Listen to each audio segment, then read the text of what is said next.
person, as well as in the YouTube live stream and on our Zoom. Glad that everybody's here. If this is your first time joining with us, I'd like to ask you to give us your email address so that we know who you are, so we can reach out to you in the future to let you know all about the different things, the new discoveries and technologies that are emerging to reverse aging, to help you live a longer and healthier life, and to let you know what's going on here at the church, our different events that are coming up.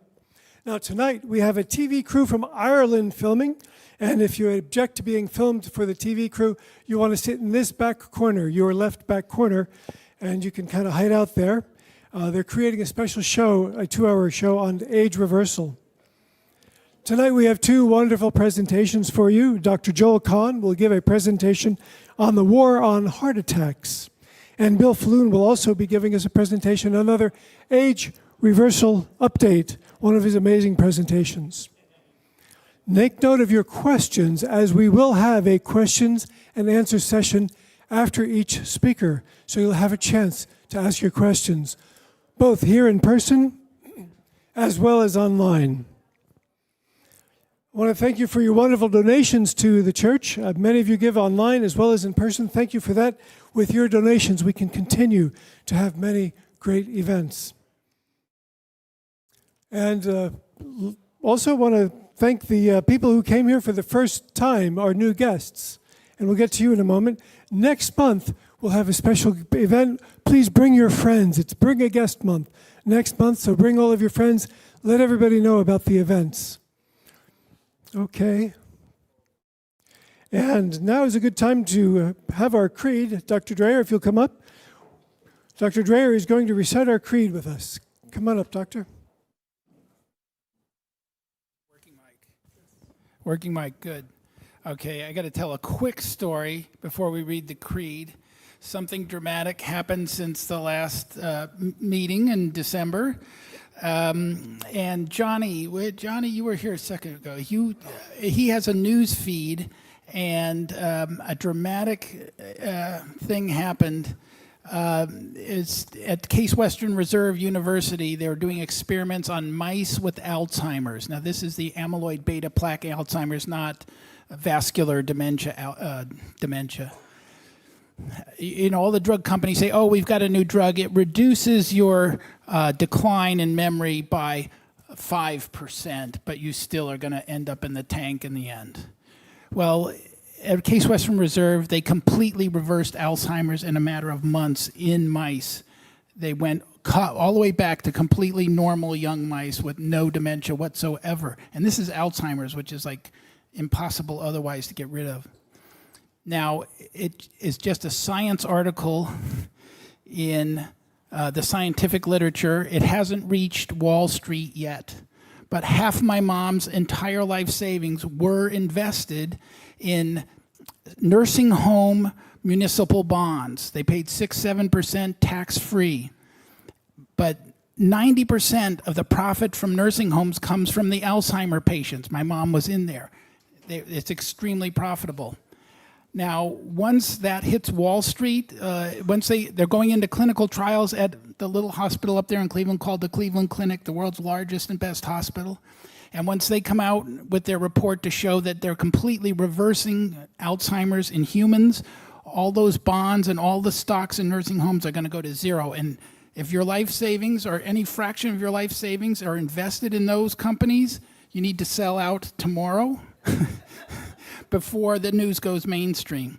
And I say that because, you know, our club is 300 plus people, and we're older and wealthier, and I wouldn't be surprised if each one of you may have more than $100,000 invested in this. So that means $30 million collectively you could all save if you sell out tomorrow.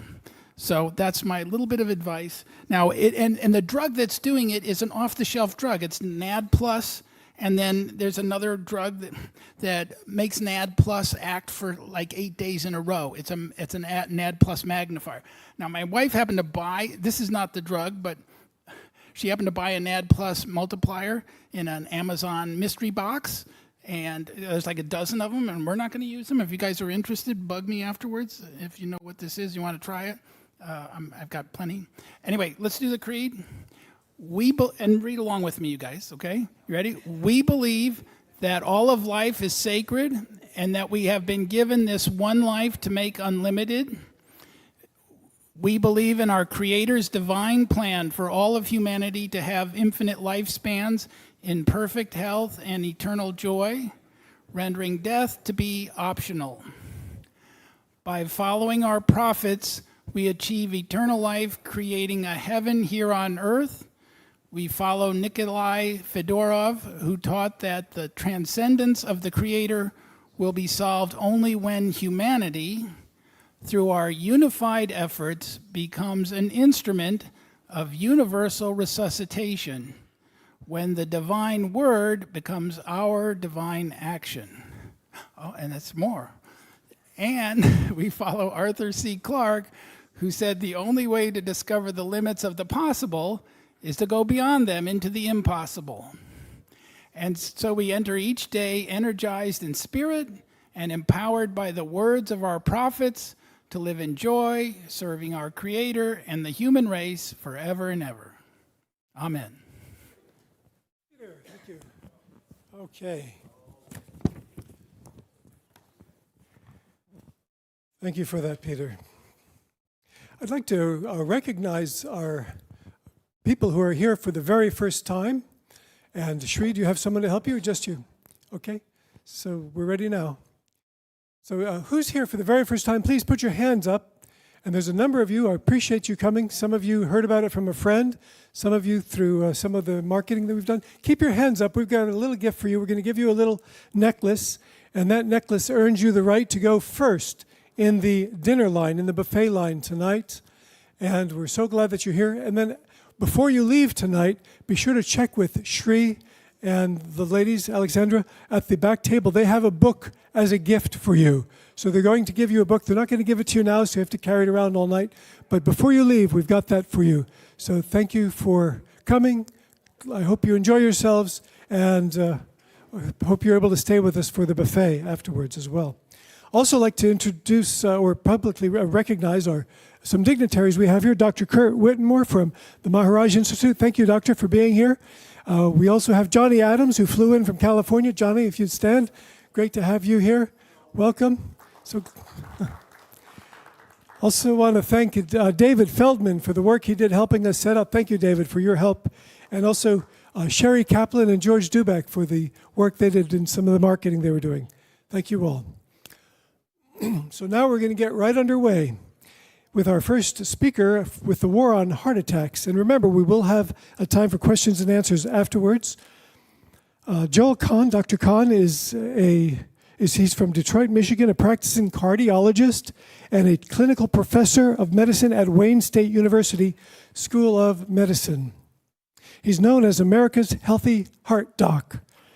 Dr. Kahn has triple board certification in internal medicine, cardiovascular medicine, and interventional cardiology. He was the first physician in the world to certify in metabolic cardiology with A4M, MMI, and the University of South Florida. He founded the Kahn Center for Cardiac Longevity in Bingham Farms, Michigan. Dr. Kahn has authored scores of publications in his field, including articles, book chapters, and monographs. He writes health articles and has 6 books in publication, including Your Whole Heart Solution, Dead Execs Don't Get Bonuses, and the Plant-Based Solution, and Lipoproteins A, the Heart's Silent Killer. He has had regular appearances on Dr. Phil, The Doctor's Show, Dr. Oz, Larry King Now, and the Joe Rogan Experience. He has been awarded a Health Hero Award from Detroit Cranes Business, and Dr. Kahn also leads the annual online summit Reversing Heart Disease Naturally. Please help me to bring up and welcome Dr. Kahn.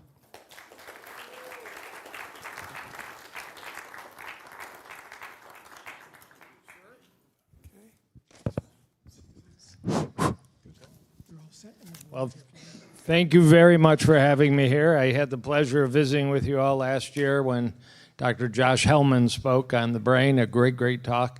and I asked Neil if I could possibly pop in and do it this year. I am officially now a snowbird. I spent about 3 months a year in southern Florida, escaping Detroit, the right time of year to escape. And I do have an office in Miami and Boca, so I do continue just to see patients, which is what I love to do. I think I spend most of my life seeing patients and reading articles and keeping up with Mr. Faloon with all that he puts out. And that's a full-time job, plus a wonderful wife, 3 dogs, and 4 grandkids. Great stuff. So we're going to talk what could be argued as an orphan disease. And if you know, that's a term often used by the FDA about rare, uncommon diseases that need special attention. And I strongly believe heart disease needs special attention because we've had a national discussion now for a year since the new administration's been in about Make America Healthy Again. And I challenge you to find me a post that has anything to do with the #1 killer of men and women in America. It just doesn't exist. And I don't know why that is. We had a war on cancer. We've had a lot of attention, as we should, on brain health and brain disease. But this disease that we all, every one of us in the room, should be concerned about and probably have to some degree.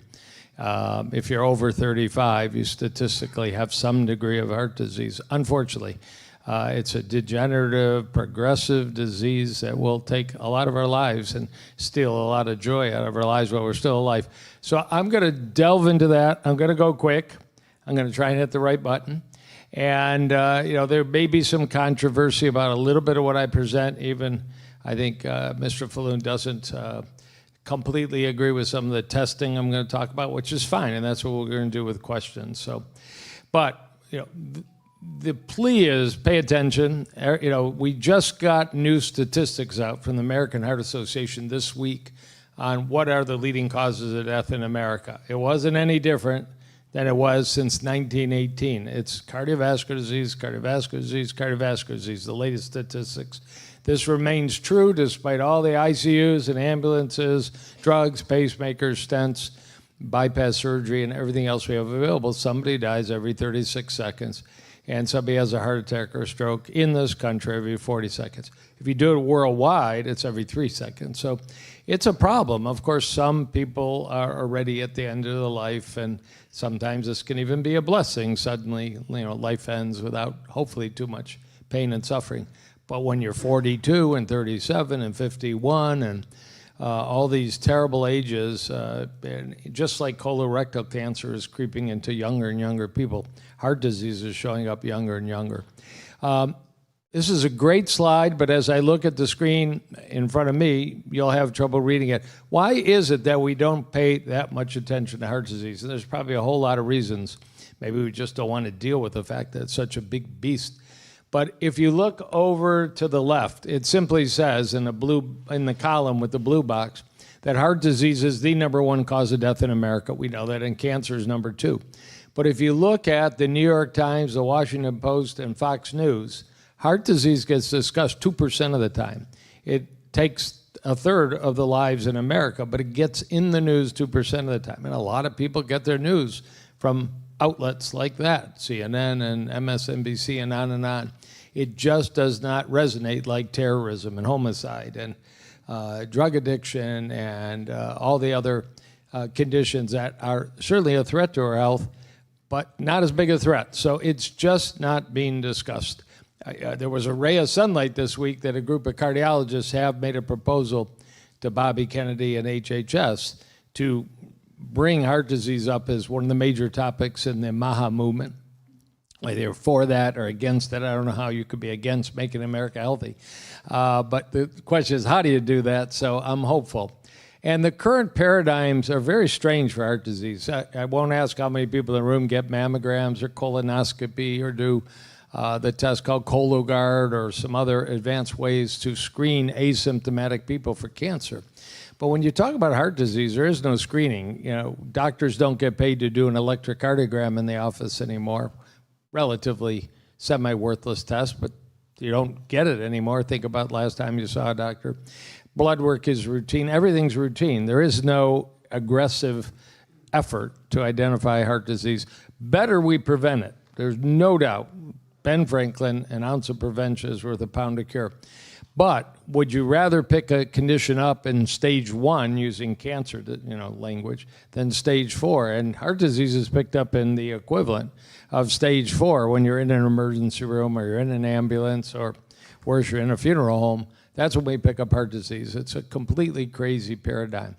How common is heart disease? I just want you to look at really mainly one yellow arrow there, which is a great study from Madrid where they take 45-year-old bank workers. They take about 4,000 of them, and they screen them. They don't accept the fact that just because you say you feel fine, you're fine. They screen their carotid arteries. They screen their abdominal aorta. They screen their leg arteries, called your femoral artery, with ultrasound. And then they do a CT scan of the heart I'll talk about.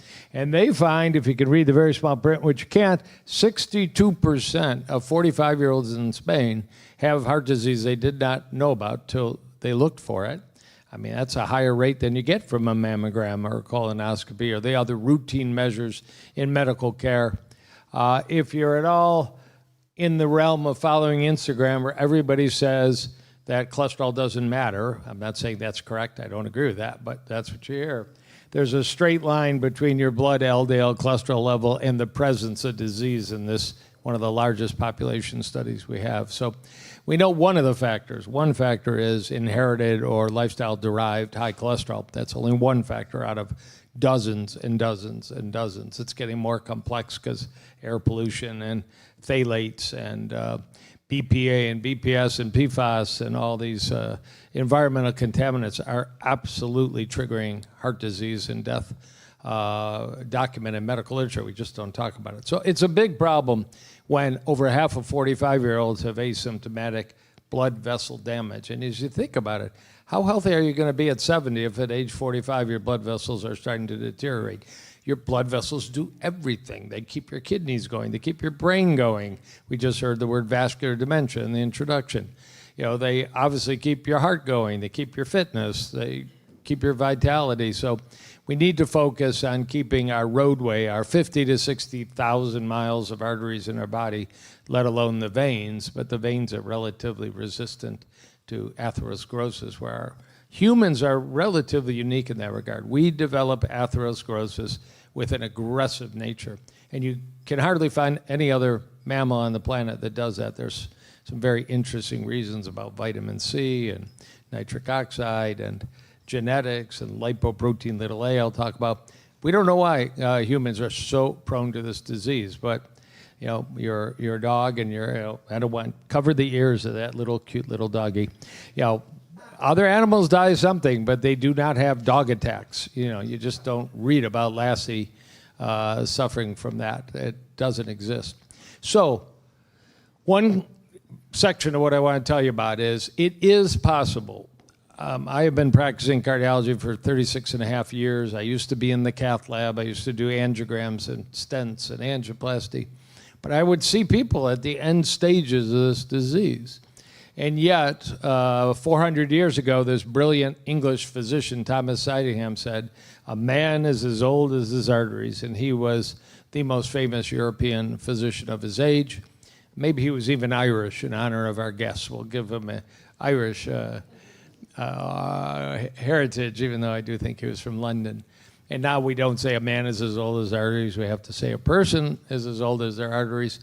But how many of us know our vascular age, or how many of us know it in our loved ones? And does it matter? Well, if you want to be part of the Church of Perpetual life, you want to have perpetually functioning and relatively healthy arteries, for sure. The other part is Peter Diamandis is a medical doctor and a futurist and a space nut, a great guy. But we have this amazing ability to have heart disease and other conditions and have no symptoms and be unaware of it. And the common feeling, I went to the gym today, I must be fine, why do I need to see a doctor or get checked or make changes or live a healthy lifestyle or do some research or read a book or anything, is human nature. We're a little bit lazy by human nature, perhaps. So we can hide so much disease until the day we have a heart attack or death.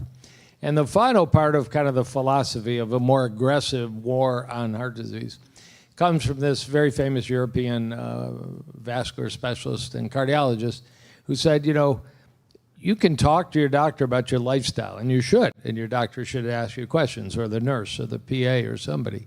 But if you really want to know your vascular age, you're going to have to look at arteries. Just like we look at colons, we look at breasts, we look at prostates, we look at cervical tissue in a woman's gynecologic exam.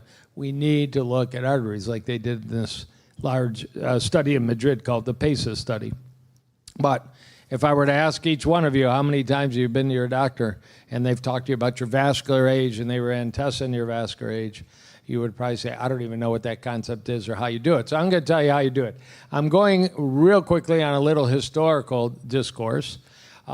We didn't previously know how to check arterial age until the 1920s, when this German physician convinced a nurse to set up a room, told her that he was going to put a little tube called a catheter up her vein into her heart and demonstrate to the world that you could survive having a catheter in your heart, which would allow diagnostic testing 100 years ago, almost exactly. And the trick was he actually got it all set up, and he tied her to the table, and he did it to himself. He needed her assistance, but he wasn't going to put her life at risk. So that's a chest x-ray showing in 1923 he had a tube in his heart. He ended up, as you'll see in a minute, along with these two gentlemen, winning the Nobel Prize in Medicine for advancing vascular medicine and vascular disease. But how many of you want to be tied to a table and have a tube up your heart? You know, not if you can help it. And then this gentleman, looking very bizarre and almost Halloween-like, was at the Cleveland Clinic. We heard a nice shout-out. I also agree that Cleveland Clinic is one of the finest medical centers. Hopefully you don't need it, but if you need it, it's good they're there at times. And Dr. Mason Soanes was the first one to ever inject dye into a human heart artery and prove you don't die when that happens. That's what the majority of my career was doing cardiac catheterization, that you can actually see arteries and see bypass grafts after bypass surgery. So Mason Soanes advanced our ability to find vascular disease tremendously. And this is a little shout out. That's me in a couple of these pictures in the cath lab doing what cardiologists do.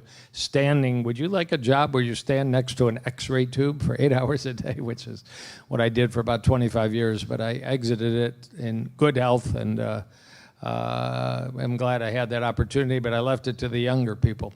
So in 2007, a society was formed of cardiologists and others who said, you know, cholesterol is one factor in heart disease, along with blood pressure, blood sugar, genetics, and 50 other things. But instead of doctors just handing out prescriptions for a statin medication because your cholesterol's outside the norm, the big blue box, aqua blue box, says test for atherosclerosis, this vascular aging concept, and run a test. Do an ultrasound. I'll show you some pictures of your arteries to your brain and figure out how old you are internally. And if it's very pleasing, you don't need prescription drugs. A lot of you probably like the idea of not being on prescription drugs. They also recommended, by the time this was proposed in 2007, that there was a CT scan that does involve radiation, and we have to acknowledge that that's a risk, that could show you if you at age 45 or 50 were developing heart artery disease and allow you relatively early in life to make a big pivot and start seriously working on your health. So that was 2007. It was a radical proposal. Put medicines aside, up accurate diagnostic testing, separate people into those who are not developing heart disease. There admittedly are people with a cholesterol 300 that never get heart disease, and there are people with a cholesterol 145 that do because they have some other factor driving it. But let's personalize and make it very precise. So it took a long time. Ultimately, even the American Heart Association, a very stodgy pro-pharmaceutical organization, takes a lot of money from strange places like Coca-Cola and others, did buy into this, and that's actually what they just proposed. This group met with Bobby Kennedy in the last week saying, it may be almost 20 years after we proposed this, but we think every American, like that Spanish trial, at age 45 should know if they're prematurely going down a vascular disease path, and we should wrap a lot of lifestyle, particularly around them. So there is this CT scan at Holy Cross Hospital, at Baptist Hospital, at South Miami Hospital, at Delray Medical Center. They're all there. In about 5 seconds, you can find out if you're like person A, whose heart arteries show no signs of atherosclerosis. Person B, who has a few of those white spots, that's calcified plaque, that's damage. Or person C, who's playing pickleball, golfing, and traveling the world, but unbeknownst to that person has very advanced heart disease. We have guests from Ireland. There's an absolutely great documentary funded by the Irish Heart Foundation called The Widowmaker Movie about 10 years ago. If you want to write something down or put it in your brain, go look up later The Widowmaker Movie and watch it. It's absolutely fascinating documentary why we don't search for heart disease. Of course, if we can prevent it, all the better. Then we can throw all the testing away. But that is still a pie in the sky kind of goal. And if you look at this graph, the top line is just flat. Those are people who go for this quick 5-second heart CT test, and over the next 10 to 12 years, they basically are heart attack resistant. They don't have them. So we don't spend much time with those people. They're in good shape. Either they got good genetics, great lifestyle, they go to the right church or something. But if you look at the lowest line that goes down and down and down, those are asymptomatic people that have this $100 test, find out they have advanced disease, and if they don't go treated and don't get serious about both the standard medical and the more lifestyle medical approach to their disease, they may well run into trouble. So it's a very valuable approach. Oh, and I'm glad it's up there again, but that was the back button. I'm going to skip by that. I just always lecture based on scientific literature, and certainly I'm proud to be here with Bill Faloon, who always quotes the literature. But we now have a randomized study that says if family doctors are given the opportunity to routinely have their patients screened for asymptomatic silent heart artery disease or not in a randomized manner, patient outcome is actually better by screening and identifying people. Number one, you get a much more compliant patient. Mrs. Smith, Mr. Jones, look at these pictures of your arteries. You are developing heart disease. Maybe you should go to the gym. Maybe you should eat a salad. Maybe you should not eat ice cream every night. All kinds of advice, of course, that might follow the identification of heart disease. So this is based in science. It isn't yet part of the standard recommendation, and that, again, was the conversation with Bobby Kennedy. AI is everywhere. If you look right in the middle of this, there's actually ability now to just a standard electrocardiogram have it interpreted by AI. Or maybe your doctor needs to send you for a chest CT scan for a cough or shortness of breath or concern you have pneumonia, that we can detect all kinds of vascular damage now using artificial intelligence algorithms and software. This is brand new. It's a software called Heart Lung, just got FDA approved about 2 weeks ago. So there's 40 million chest CTs a year done in this country, not for heart disease, for other reasons. Very soon, all 40 million people will have included in that report whether they have silent heart disease or not. That may be part of the revolution, but of course not everybody needs or should go for a chest CT, so we still need a program that reaches people everywhere and identifies. Tomorrow I'm in my Boca Raton office, and I have a full day of patients from Florida predominantly, a few from Virginia and South Carolina that are coming in. We're offering this ultrasound. It has the abbreviation CIMT. No radiation, and a lot of people prefer to identify problems without radiation if possible, although the CT scan I showed you is very low dose radiation. It's still a concern. I have some data on that to share with you. So with this 15-minute ultrasound of the big arteries to the brain, you can also determine, I'm 66 years old, that is my age, but my arteries are like, fill in the blank, a 51-year-old, a 79-year-old, an 82-year-old. That's called your vascular age. That's what the English physician said 400 years ago. We all should know. So there are pathways, and this is what they did in that Madrid study. That was one of the tests they did. Do you have plaque using ultrasound? Nice way to get at it. So if I were in charge of the world, whether you agree colonoscopy, Cologuard, mammogram, or thermogram, or maybe you don't want to do any testing for those disease entities, we should be routinely checking for vascular age, vascular damage at a fairly young age, 40, 45. There are certainly people that have already had a heart attack, bypass stents, or died of heart disease by 45, but we need a reasonable program for the public. And if this doesn't resonate with you because that's well beyond your age, you still can have all these tests. At least tell your kids about it too. Make sure that they know about it. A revolution in my field occurred about 16 years ago, but it really heated up about 5 years ago when we identified, if you remember, I showed you a doc at the Cleveland Clinic who was the first in the world to take a tube inside the body, inject dye, make x-ray pictures, and diagnose heart disease before a person might need a balloon angioplasty, a stent, or a bypass. 16 years ago, we found out you don't need to do that. You can do that with a CT scan, just an IV. Give the iodine. Iodine is, for most people, a safe and non-radioactive liquid. Looks like water. But you can do it through a CT image at far less radiation, far less risk, and see in exquisite detail. So this is called a heart CT angiogram.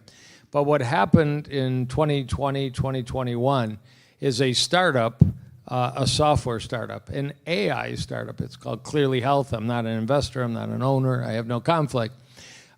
Move the needle so far down the road that we can now tell patients exactly how much plaque, what kind of plaque, where the plaque is, how much narrowing there is in these little tiny heart arteries, because heart arteries are no bigger than a number 2 pencil at their largest.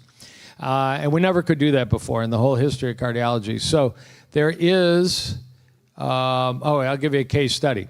66-year-old patient of mine, he's a big shot accountant in Detroit, within a couple of years of retiring. He was very concerned. Family history, heart disease, doc, I don't want to go the same route my parents went, my grandparents went. So he had a variety of these testing. He changed his diet. There were certain supplements. You can see on there he's taking aged garlic. He's taking etikinase. He's taking some prescription drugs. Get him a home blood pressure cuff. Go to the gym, the whole gamut. But he was very interested in this advanced CT approach to identifying heart disease accurately using AI. And we've done that twice on him now in 5 years. I'll just, too small print. It's shrinking. His plaque is shrinking. And it's in a way that's objective and precise using artificial intelligence CT. So whole new world. Now there is a treatment and diagnosis center in Orlando, or officially it's in Lake, it's in a little suburb of Orlando, Blanken, called Fountain Life. And wealthy people go to Fountain Life for half a day and spend about $15,000. Again, I'm not an investor, I'm not an owner. And they get a multitude of tests to identify unknown aneurysms, cancers, but heart disease. So they've done 5,000 of these advanced CT scans on people that just say, I'm a stressed out exec, men, women, sometimes 18, 20, 25 years old if they come with their parents. And what they're finding is a phenomenal volume. In fact, in the overall patient base all the way to the left, the green box is the only group of these 5,000 people. Now, this is a non-randomized, this is a very select group that have the kind of money they can spend $15,000, $18,000 for a half-day evaluation. But it's only about 10% of the people come out of that evaluation where their heart arteries don't show plaque. The vast majority, and it includes people 18 and up. Now, I wouldn't be ordering this test on an 18-year-old generally, but it's a pay-to-play kind of situation at Fountain Life. So we are learning all kinds of new things and new technology. This advanced CT with the iodine, called CT angiography, has also been examined in double-blind, randomized ways so that practitioners get the data and teach a patient how to live healthier, or they don't get the data and they treat their patient in a standard way. And it's already been showing to be making a big impact to make an accurate, careful diagnosis, as you might suspect. I'm going to pass by this for sake of time.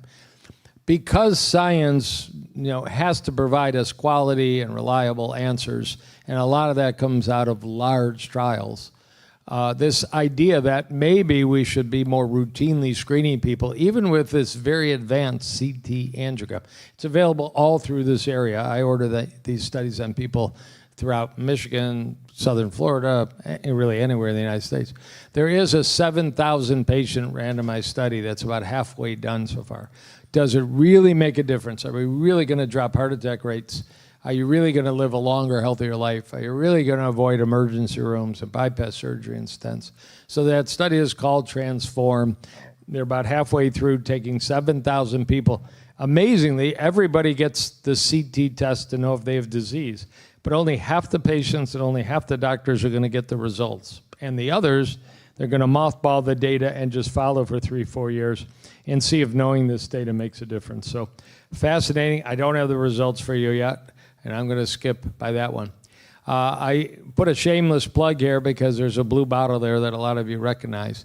But what's the downside to more aggressive cardiovascular testing to know your vascular age, to know your status, to then implement a very aggressive lifestyle program of good sleep and good exercise and good nutrition and proper supplements? The downside using the CT scans is exposure to radiation. So this was a paper that was published in the last 6 months in the Annals of Internal Medicine, where they did calculate that overall diagnostic CT scans may contribute to as many as 5% of the cases of cancer in America. It's most critical in children. Children do get a lot of CT scans because they've got all those decades where their DNA may have been altered by radiation, and they may sometimes need multiple CT scans if they're a leukemia patient or something tragic in a child. It's a little less impressive data for the risk as we get older and older. And then there are strategies. Obviously, part of the strategy is just software that reduces the exposure to radiation from this testing, and that's already been major progress. And then there are certain supplements that may make us a little more resistant to radiation. It's an imperfect field. So yes, we have to recognize that. I do encourage most of my patients to have one CT scan and done so I can get a very accurate read on where they're at and convince them. As you know, it's hard to make changes. You like ice cream, you like chocolate chip cookies, you like, I talked to, I won't point him out, but we had a nice man here who was doing the carnivore diet. Love meat for breakfast, lunch, and dinner. Just put it in a blender and make a beef smoothie. No, that's not what we tell heart patients to do, even though you might think it's the case when you look at certain things on X and TikTok and other places. There's a lot of bad advice being given to people. There is, finally, this is technical, there's a whole new generation of CT scanners that is now coming out. Maybe a place like Mount Sinai and Alton Road in Miami will be the first in this area that have dramatically lowered the radiation exposure. It's a completely different CT format because a lot of people are concerned. I want to live a long life and I don't want to mess it up with radiation exposure I don't need. Well, fly a plane, sit in the sun, do a job like mine where I was next to an X-ray tube for 25 years treating people's heart disease. We're all exposed to radiation, and we should be very careful about not volunteering for too much. So technology is catching up. Good news.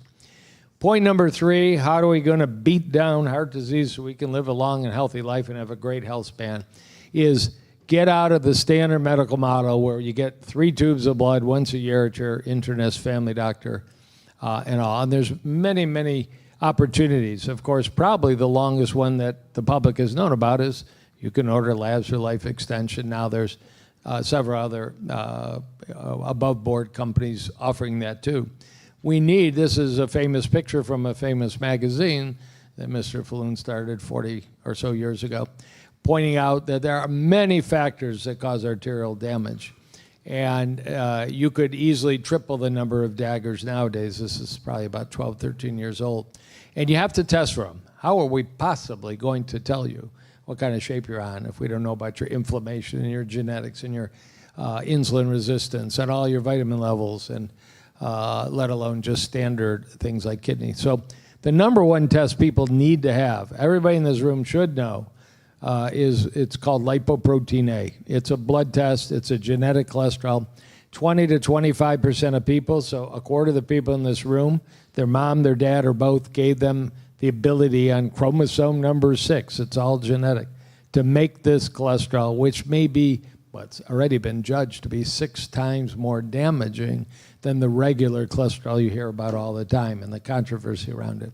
Well, how are you going to know if you need any attention to it if you don't get the blood test? So it has been recommended now since 2019.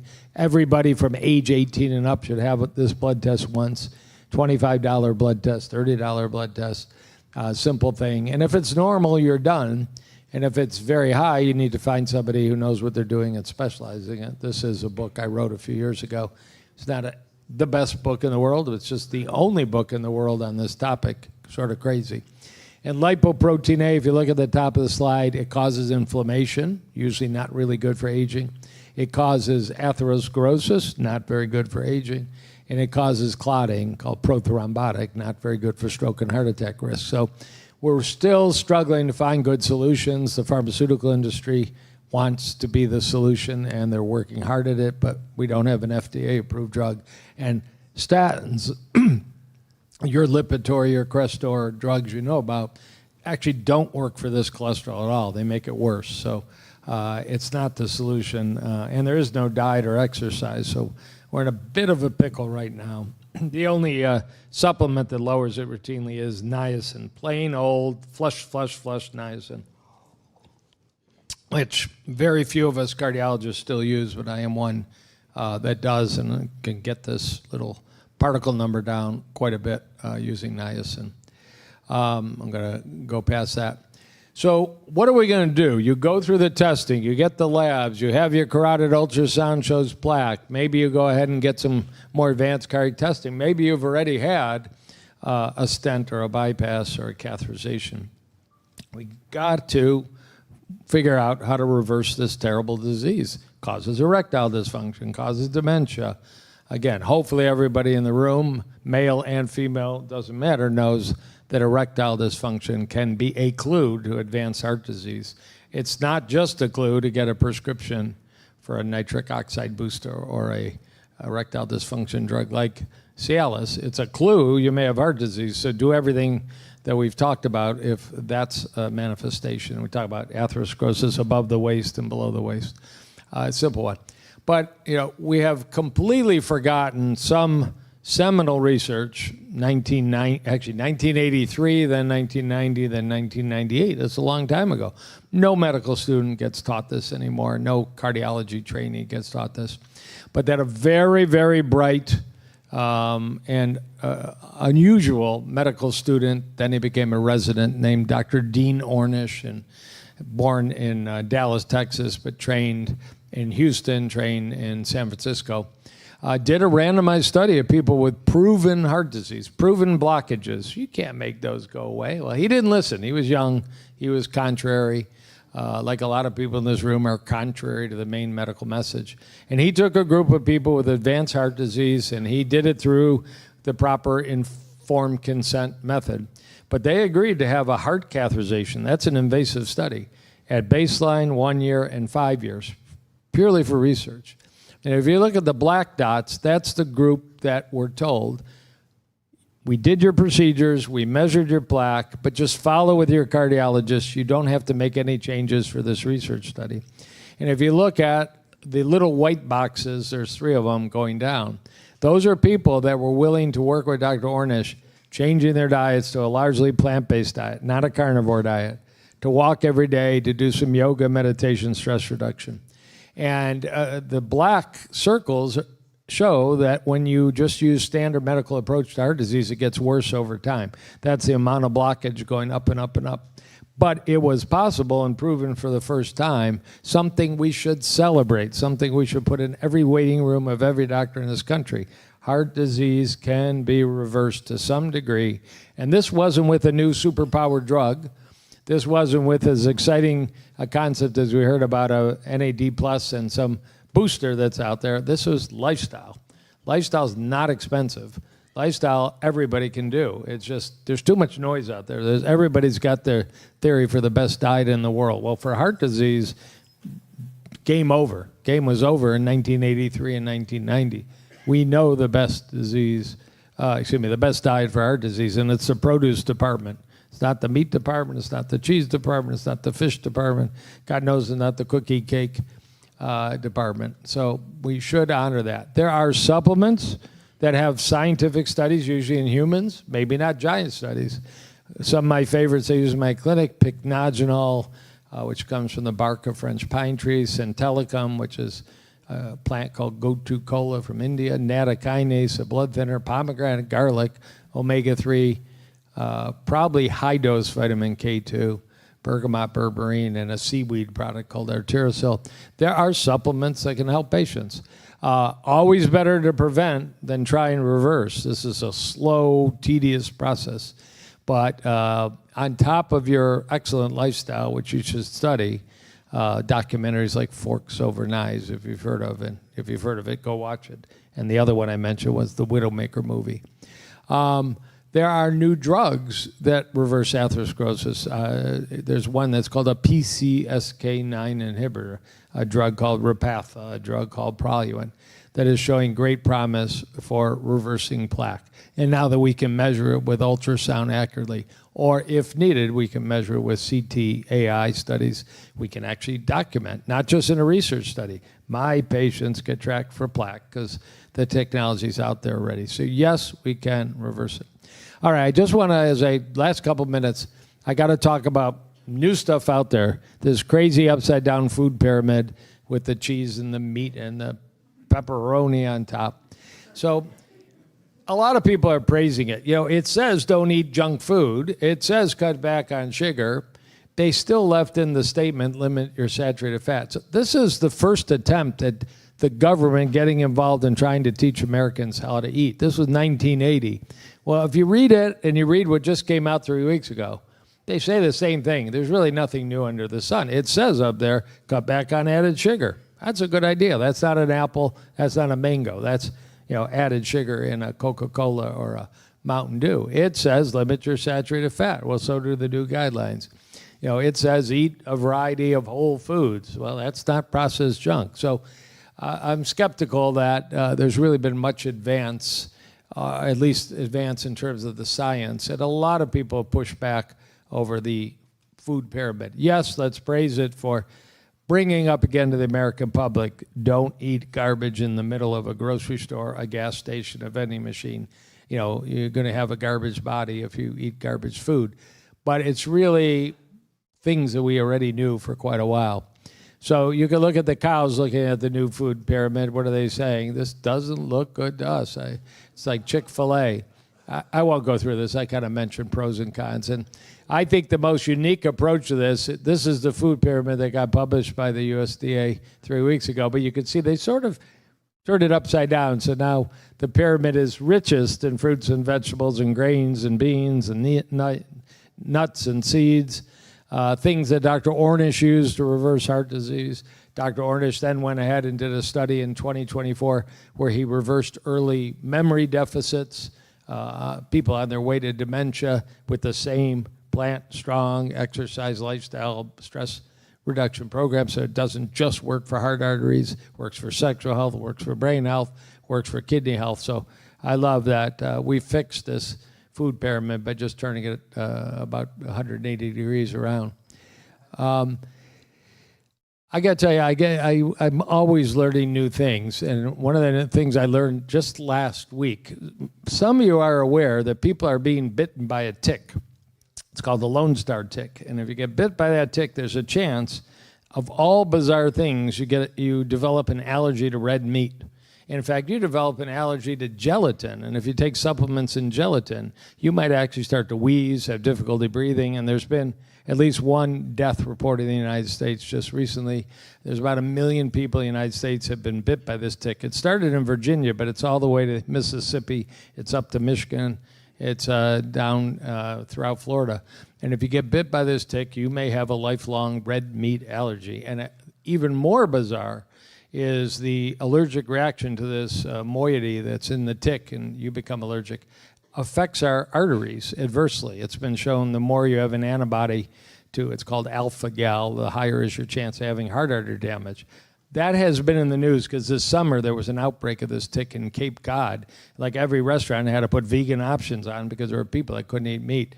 Sort of a good thing, sort of not such a good thing. We don't like people to suffer.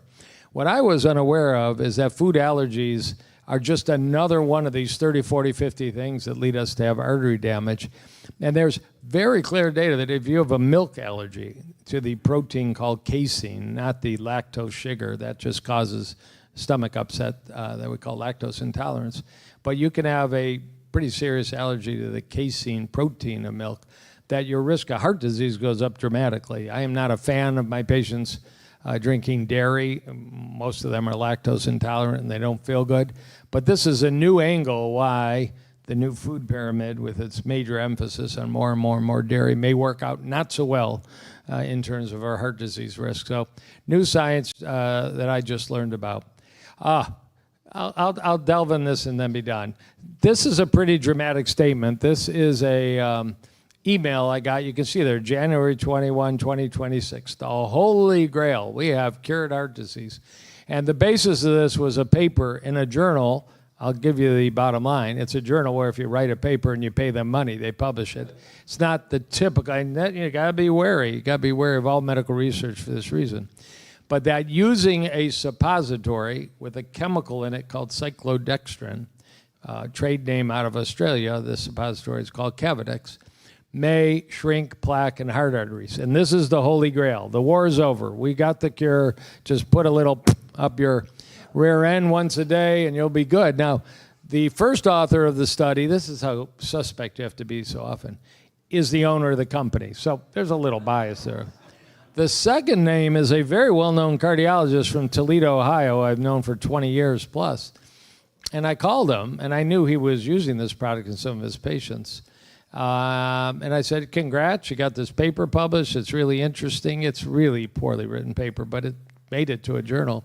He goes, this is medical science. He goes, I didn't put my name in the paper. I didn't know there was a paper. I didn't write any of the paper. I didn't sign any of the documents of the paper. They used my name inappropriately because he does bring a little academic panache to the effort. And it was just quotes on his website. They were lifted and put in the paper. So wary when you hear about the Holy Grail. I do not believe, I won't go through it. If you want to read about cyclodextrin, that's the Holy Grail. That's the one you should go home and watch after you watch the Widowmaker movie and after you watch perhaps Forks Over Knives, a really great and maybe 14-year-old documentary that still rings true. So I wanted to stay on time, be done by 8. I want to give Mr. Faloon the podium. But we really do need to rethink. And I'm not talking just globally or for the United States. I'm talking to people in the room. You know, you can certainly reach out to me and say, so how do you get one of those carotid studies? You can get one around here. What about those CT scans? Or maybe you don't want to do a CT scan. Please study, you know, how do you identify, halt, and reverse heart disease. It should be one of your major efforts in terms of living a long life, a great health span, being a member of the Church of Perpetual life. Yeah, I was going to say perpetual aging. It didn't sound right to say perpetual aging. Perpetual life. Faux pas, but I recovered looking around. And, you know, be very optimistic. This is a disease that we need to end, and a lot of it's the lifestyle choices we make. So gravitate when you have dinner after this to the left side of the table. That's where I saw all the plant-based options. All right, thank you very much. Neil, thank you very much. Oh, yeah, question. Yeah, fine.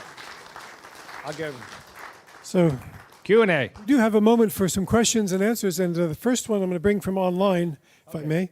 Someone's asking me, what do you think about eggs in diet, eating eggs? Well, I mean, I'm not being comical. We have to eat, and if the only thing you got access to eggs, eat eggs. I mean, we need nutrition. You know, eggs provide protein. They, number one, what do eggs not have? They don't have fiber. You're going to have to eat fruits and vegetables, nuts and seeds, soy products to get fiber. So eggs don't have any fiber. They don't have any plant nutrients. Of course, you can't help but hear the word polyphenols and green tea and red wine and berries, and everything's about now polyphenols, these great plant-based chemicals. They don't have those either. You know, eggs don't routinely raise blood cholesterol because there actually isn't, the main focus of nutrition research for 70 years has been saturated fat, which comes largely from cheese and red meat and pastries and processed food, remains the main focus. You might have 400 milligrams a day of cholesterol in your diet if you eat 2 eggs a day, but you might have 50, 60, 80 grams a day of saturated fat, just, you know, multiples more. So eggs can be on a healthy diet. When Dr. Ornish did his study I showed you in 1990, 1998, that worked amazingly well, and then when he did it for the brain, he let people eat egg whites because It's a reasonable source of protein. It's not the only source of protein. I personally don't eat eggs or egg whites. But anyways, I'll give you half a thumb up for egg consumption. Here's a question back here. If I just can add one last thing. If you've ever heard of T. Colin Campbell, a professor emeritus at Cornell University, the author of a book called The China Study, book this big on nutrition, he will tell you how you make liver cancer. You get exposed to certain toxins like aflatoxin, a mold, and then you eat some animal protein that can include the animal protein in egg whites, and that triggers the growth of cancer cells in petri dishes. So, yeah, there is some reason to limit it a bit. Yeah. I know smoking, can you mention about smoking and the arteries? Yeah. Well, you know, it took us 30, 40 years to get through the tobacco industry's lies to really get the data out to the public and get the warning on cigarette packs that is there mainly for cancer, but also for heart disease. But obviously, you know, some of us have genetic reasons to clog our arteries, and some of us have lifestyle reasons, and some have both. So if you're walking around, one in every 4 people with lipoprotein A inherited cholesterol, and you're lighting up your Virginia Slims or your Marlboros or whatever people are smoking nowadays, I don't know. You know, you're damaging your endothelium. You're basically opening the door to let all that garbage right into the arteries and initiate plaque. So, you know, it is certainly one of the most toxic substances that you could possibly do. Cancer risk, God knows, skin aging. I mean, you can't possibly be a member of this church that smoke. I mean, it's completely incompatible with any effort to try and live a long and healthy life. And yet, the woman who lived longest in the world smoked so very close to the end of her life. She was 122 years old. She was a very funny, feisty French woman. Blank on her name. Jean Clement is her name. But you know, you can't make decisions on one exception like that. Yeah. We have a question. Out of all the tests that you can do for your heart, what would you say is the most important test? Everyone should do at least one test. My answer to that is the $100 CT scan called a calcium score. And if it's perfectly normal, you might not need all those tubes of blood. I mean, my patients give 22 tubes of blood. It's crazy. They may not need it if you don't have disease. I'm really I'm the Indiana Jones of tracking down why you have disease once we establish it. So that simple test, that's what was just proposed to our government as a new policy. Who knows if it'll ever happen? I have a question back here.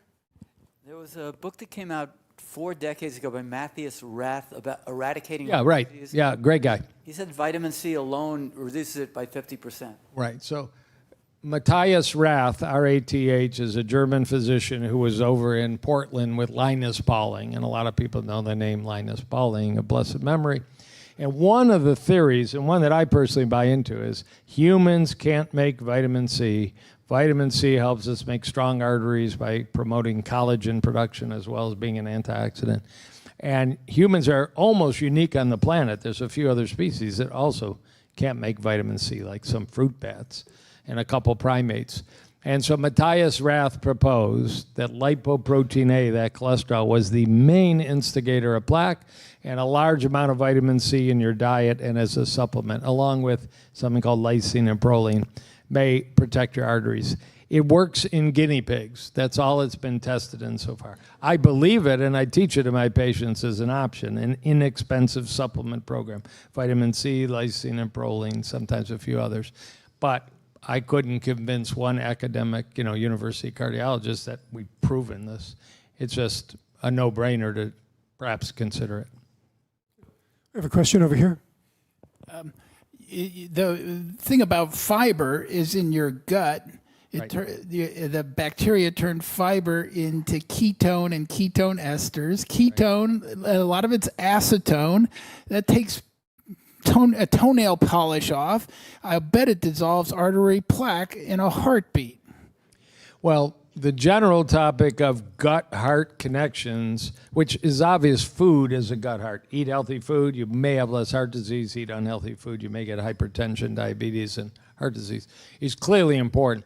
But nailing down how NAD plus works and how we create it. That was just a paper last week, how the microbiome was so critical in that, whatever supplement you take. And all, and there's this chemical called TMAO. You eat too much red meat or too much egg yolk, because the question was at the beginning. You create a pro-inflammatory, pro-atherogenic molecule you can check in the blood. But fiber also helps you make butyrate. Butyrate helps your gut lining become more resistant, so you don't get all the E. coli products and others into your bloodstream, lower inflammation. Insulin. It's energy without insulin. It can penetrate the blood-brain barrier when you have Alzheimer's. Right, exactly. Question here, Doctor. I have two questions. One is we know that statins can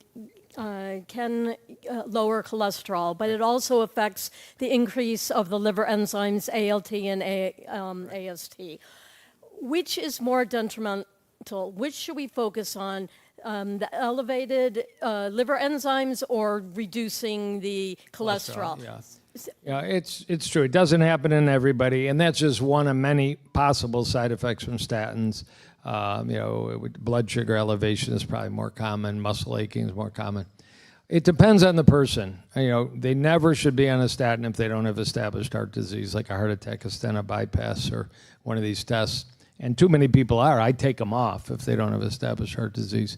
But it's called risk benefit or number needed to treat. A really, really advanced heart patient may be appropriate to put on those medications. For many of us, we should look for a reason to get off of them. And if you do this testing and you do well, you can confidently get off of them. And my second question is, why is the CAC-CT scan not covered by insurance? Why does Medicare consider it not a necessary or not a medically necessary test? Why is it considered screening and we have to pay out of our own pocket for that? Yeah, and many of my patients do, and it's a big stretch for some of them. Some of these tests are inexpensive, but some are not.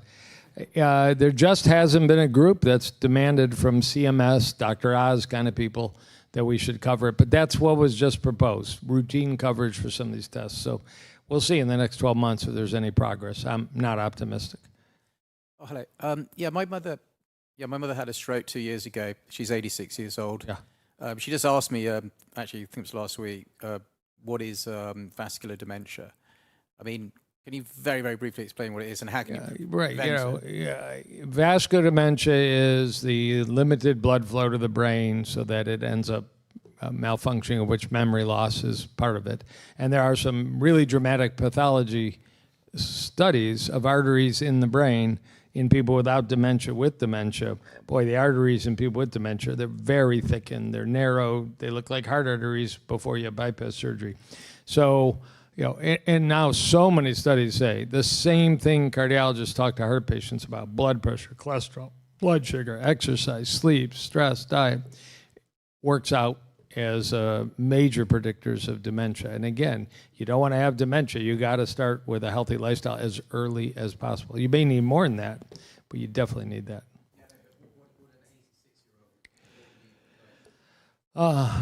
What would I do? I would put her, there's a diet you should read about called the MIND diet, M-I-N-D. That's actually a research-based University of Chicago diet for brain health. It's a good place to start. Question over here, Doctor. Over here. Normally the left anterior descending artery, you get 100% blockage in it, you die. It's called the widowmaker. I learned in medical school that there are certain people who have developed enough anastomoses for collateral circulation that they can have 100% blockage of that artery and be perfectly fine when other people can't. We've had speakers at this church talk about intermittent hypoxia, whether from a literal treatment or just from exercise-induced temporary ischemia for developing new collateral blood vessels. Do you advocate for that? Do you do that in your clinic? What do you think? Well, they are called collaterals, and you absolutely can close an artery, not have a heart attack, and end up with a strong heart. You might have angina pain at times. You might have none. So we see that routinely. And you can leave them alone. You can treat them with medication, or you can try and open them with, stents and bypass if it's needed. It depends on the details. there's not much research going on about intermittent hypoxemia. I mean, there's Israeli data using hyperbaric oxygen on and off. It's called normoxia, hyperoxia. It's interesting data, more for Alzheimer's and others. I have a setup in my basement where I'm breathing through a mask that alternates between, no supplemental oxygen, 100% oxygen, not. So you can do this, but to say we have established that that's a path that we're confident, builds collaterals or all, I think it's a little premature. If somebody wants to get that outfit and spend a couple grand and, use that alternating oxygen, I think it's a perfectly fine approach, but we don't think we're ready to conclude it's what everybody will benefit from. Yeah, I think the hyperbaric approach is really, really cool. Yeah. Hi, I'm Ron Rosnick. Two-part question.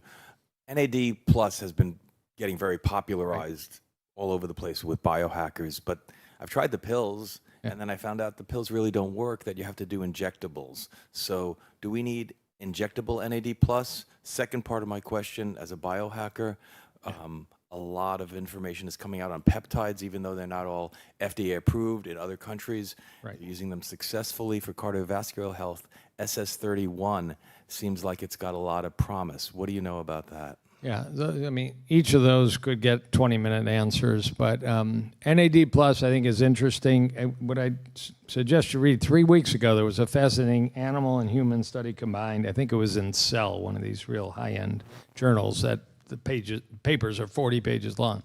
And they tested if you take NMN or NR, the two popular over-the-counter NAD boosters, it does raise your blood level of NAD+. I mean, you would hope so for the kind of money people are paying for these things. It actually did it in the microbiome, one question we had about the gut. It actually converts NMN and NR into plain old niacin, and plain old niacin then comes around and creates the NAD+. So I personally take plain old niacin for 20 cents a day instead of, well, not necessarily NAC. I don't know that NAC will do it. So this paper showed a brand new pathway how those supplements work. I think we have so much to learn about, the role of those supplements. I think peptides are super interesting. Of course, semaglutide, tirzepatide, retatrutide, the weight loss diabetic, maybe kidney protective, sleep apnea treatment, peptides that are called Wegovy and Mounjaro, and this new one that's coming out from Lilly very soon that's super powerful.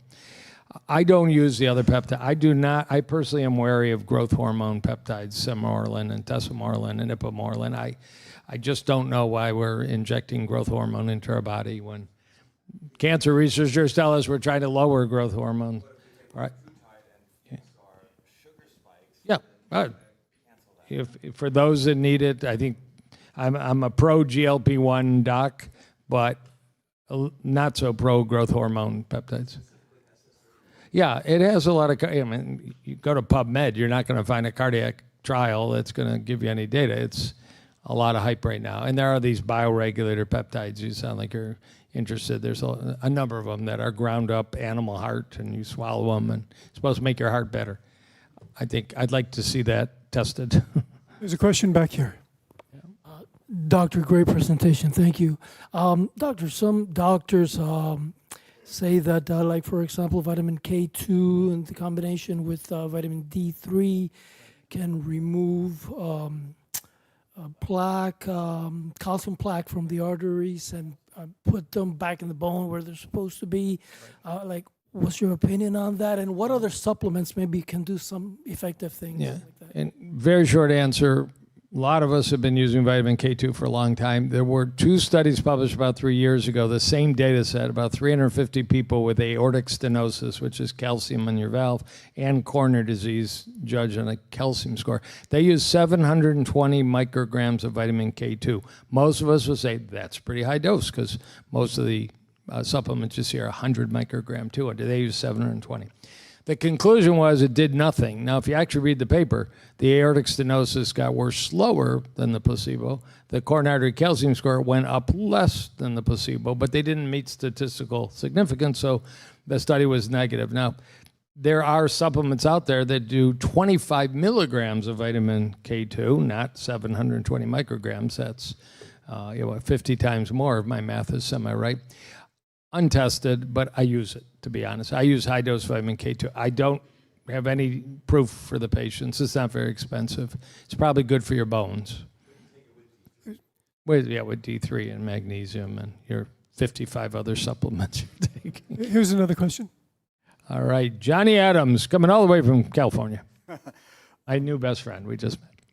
Thanks, doctor. How much niacin is recommended, and is it straight niacin or no flush, time release, that stuff? So again, 2 minutes. A psychiatrist in Saskatchewan, Abram Hoffer, in 1955 started treating schizophrenia with niacin.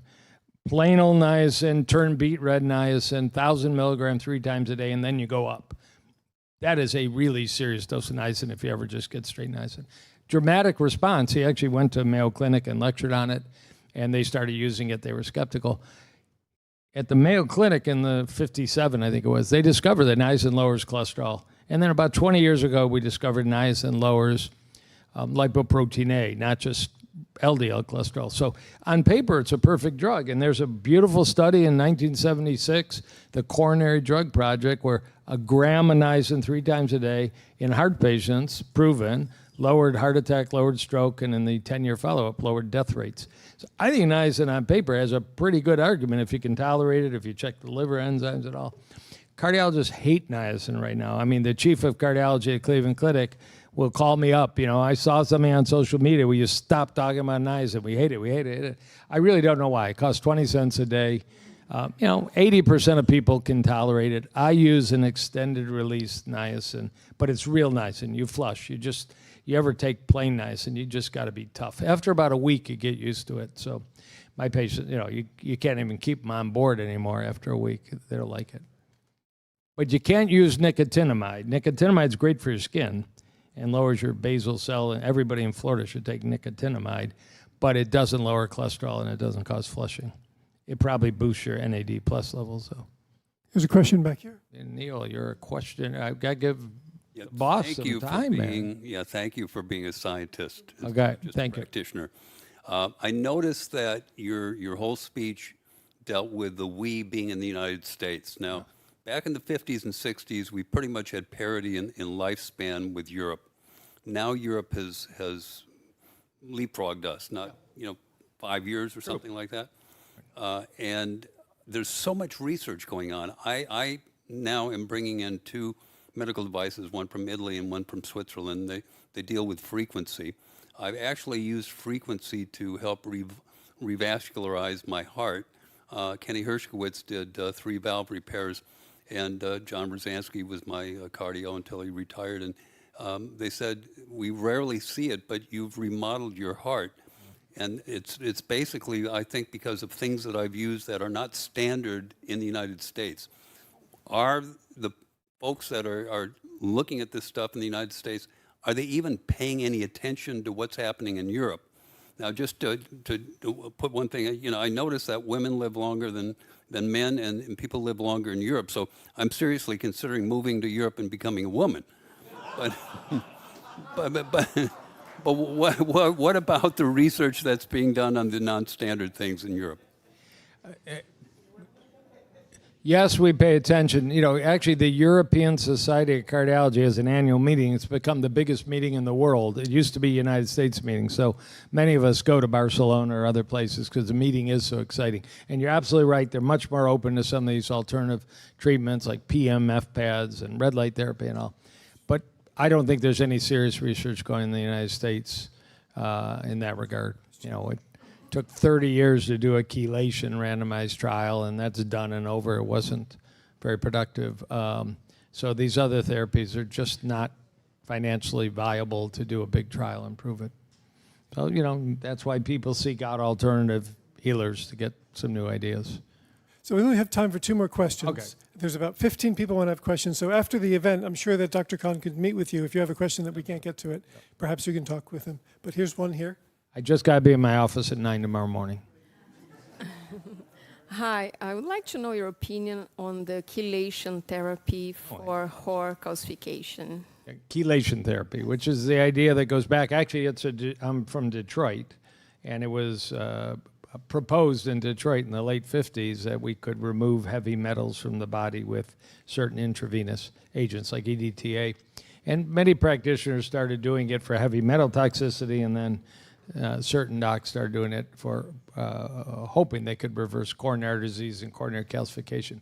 You know, our government, out of Mount Sinai Hospital in Miami, funded 2 studies, one in 2012 and one in 2020. Cost about $100 million of taxpayer money. And the second study was supposed to be the definitive proof that chelation worked, and it was a total bust. And it was a well-done study. It's a cardiologist, Gervasio Lamas, who's a major, major figure in American cardiology. He thought he had, you know, he was going to nail it and prove it. So it is dead in the water when you spend $100 million and do 2 studies and you find no benefit. Did they do it wrong? Did they do the, you know, the dosing, the frequency, where the patient's not compliant? So there's still docs doing it, but I tell them the evidence-based support is very shaky. I wish it worked. We all did. Okay, there's the last one. Well, yes. There's a doctor, a famous cardiologist. He's always on television talking. And he, for years, has been promoting having extra virgin olive oil. He takes a slug, a cap full of extra virgin olive oil every day. No.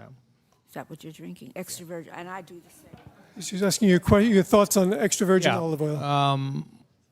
Extra virgin olive oil is promoted by cardiologists worldwide, with rare exception, a couple prominent people named Dr. Esselstyn at the Cleveland Clinic and a couple others. You know, universally, it's believed to be anti-inflammatory and anti-atherosclerotic. There is a large randomized study from Spain called the Cardioprev study, 1,000 heart patients told to have 5 tablespoons a day of olive oil or less than 1 a day for 7 years. It's unbelievable they pulled this study off. The people on the high extra virgin olive oil diet had a much better outcome, much cleaner arteries, much better endothelial function. So I don't do olive oil shots. It's a big deal right now on TikTok, actually. But I put extra virgin olive oil on my salads and my vegetables, and we'll lightly saute an extra virgin olive oil. But you got to be picky. You got to be snobby. You want the good brand in the dark glass bottle. Here's your last question. Oh, okay. Yeah, you know, on the YouTube, they have several videos talking about different things that help to clean out the arteries. They mention arugula, and they mention beet powder juice.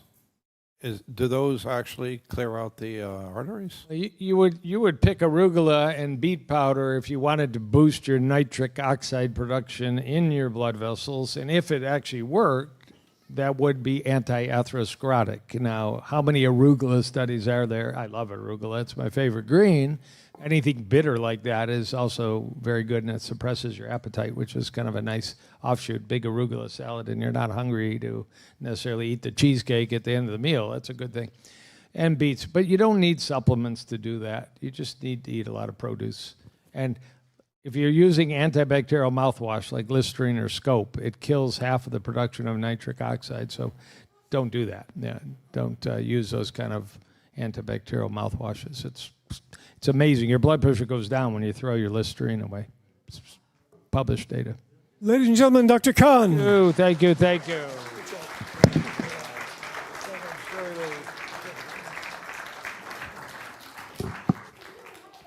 Going to take 45 seconds to stretch. If you'd like to stand, this is a good time to stretch. It's not good to sit and do nothing for a while. So this is get up and stretch, and you can do this anywhere when you're out and about. It's important to keep yourself active, keep yourself body in motion. Okay.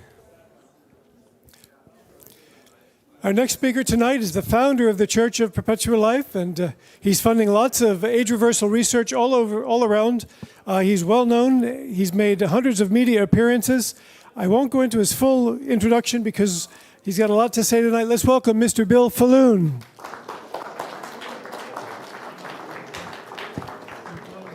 That was a fantastic presentation. Okay. And here we go again. There's so much enthusiasm right now about not prematurely dying. And that's what Dr. Kahn's presentation was really emphasizing. People who want to live forever sometimes miss out on the basics.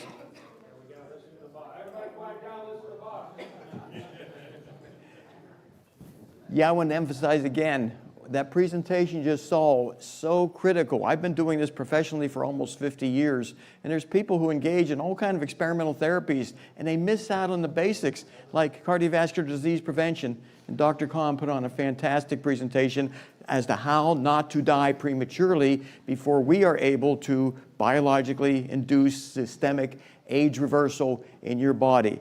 And the presentation we'll talk about tonight introduces 3 different ways that scientists are working on now and seeing results in putting aging systemically in reverse. And what's happening more and more is we're moving from mouse studies into primate studies, into monkey research, and we're seeing some results that are beyond spectacular. Now, you may know I am doing a major primate study with monkeys using gene therapy in an attempt to reverse aging in these old primates as we did in old mice. And as is done in old cells even, using OSK gene addition therapy. But this was a study done in China that didn't use gene addition therapy. They used a special type of stem cell called a senescent-resistant mesenchymal progenitor cell. And these cells are reprogrammed in a way to turn on beneficial genes. And the results of this study is so fantastic, I've got members of our core team reaching out to these scientists to figure out how can we get what they have used to reverse aging in monkeys, the way I'm going to show you, how can we replicate that in a primate study that we do? And once we replicate that in primates, well, then it's time for clinical trials. And to put this study into proper context, because the results I don't believe have ever been shown before in a primate model. They were able to show that just infusing these senescent-resistant mesenchymal progenitor cells into these monkeys just once every 2 weeks, they were able to reduce the senescent cell burden. We know how important that is. Reduce chronic inflammation and boost progenitor cell populations. Now, progenitor cells are kind of intermediate cells between your stem cells and your functional cells in your tissue. You want lots of healthy progenitor cells to constantly renew your body in a systemic way. And they were able to show that these progenitor cells were able to stabilize our genomes, and they were able, in half the tissues tested, induce significant reversal of genetic aging.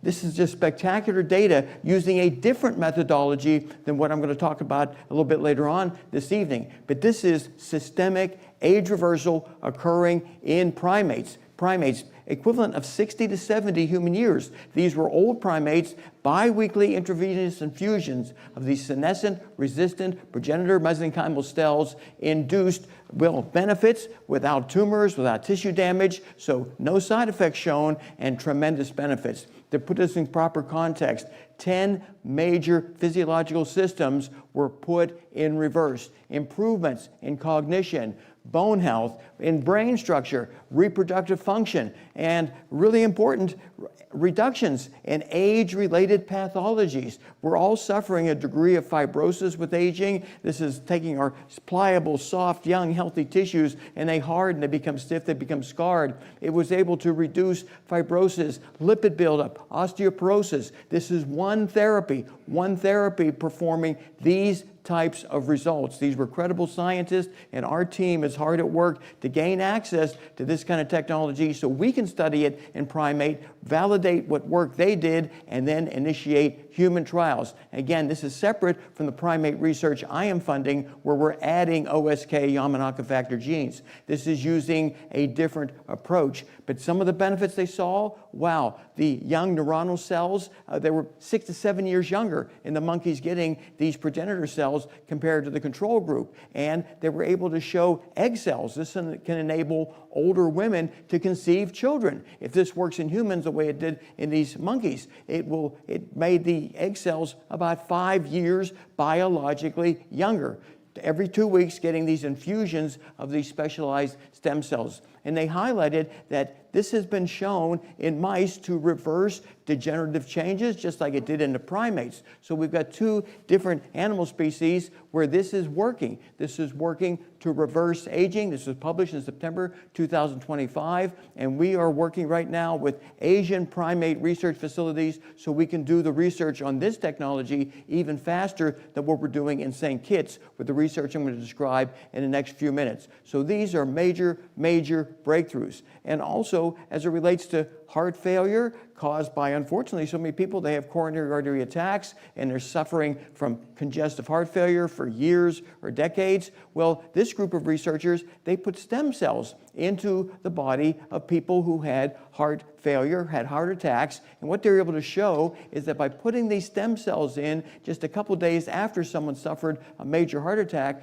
they were able to lower the likelihood of developing chronic heart failure over the long term. And this is a huge problem. People have a heart attack, they go in for a stent or bypass surgery, and so they're able to survive, but a portion of that heart muscle is dead or partially dead, not functioning very well. Putting these stem cells in 3 to 7 days after the heart attack was able to result in people having better cardiac function and less of the chronic heart failure that plagues a heck of a lot of people out there. They suffer the angina, they rush to the hospital, they get the stent put in or bypass, but their heart is never the same again. Well, if you put these stem cells in ahead of time, you're able to prevent the permanent death of your cardiac cells after that heart attack. This technology was done in people, not yet available in this country. Really a shame. And if you were to suffer, let's say, a heart attack and be hospitalized for, let's say, getting a stent, you'll be out of that hospital in a couple days.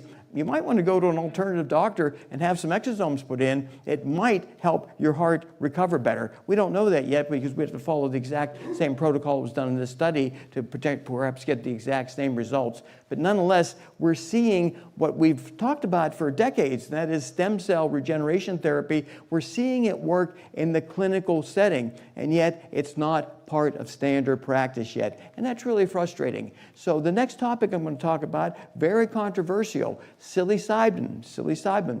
This is the psychologically active, psychiatric active compound in mushrooms, in psychedelic mushrooms. And they did a study in mice, and they were able to show some very interesting benefits. And I'm talking about living longer type benefits. The mice getting the psilocybin, they were 2.5 times more likely to be alive when the study ended compared to the control group, and that translated into a 60% lower risk of death.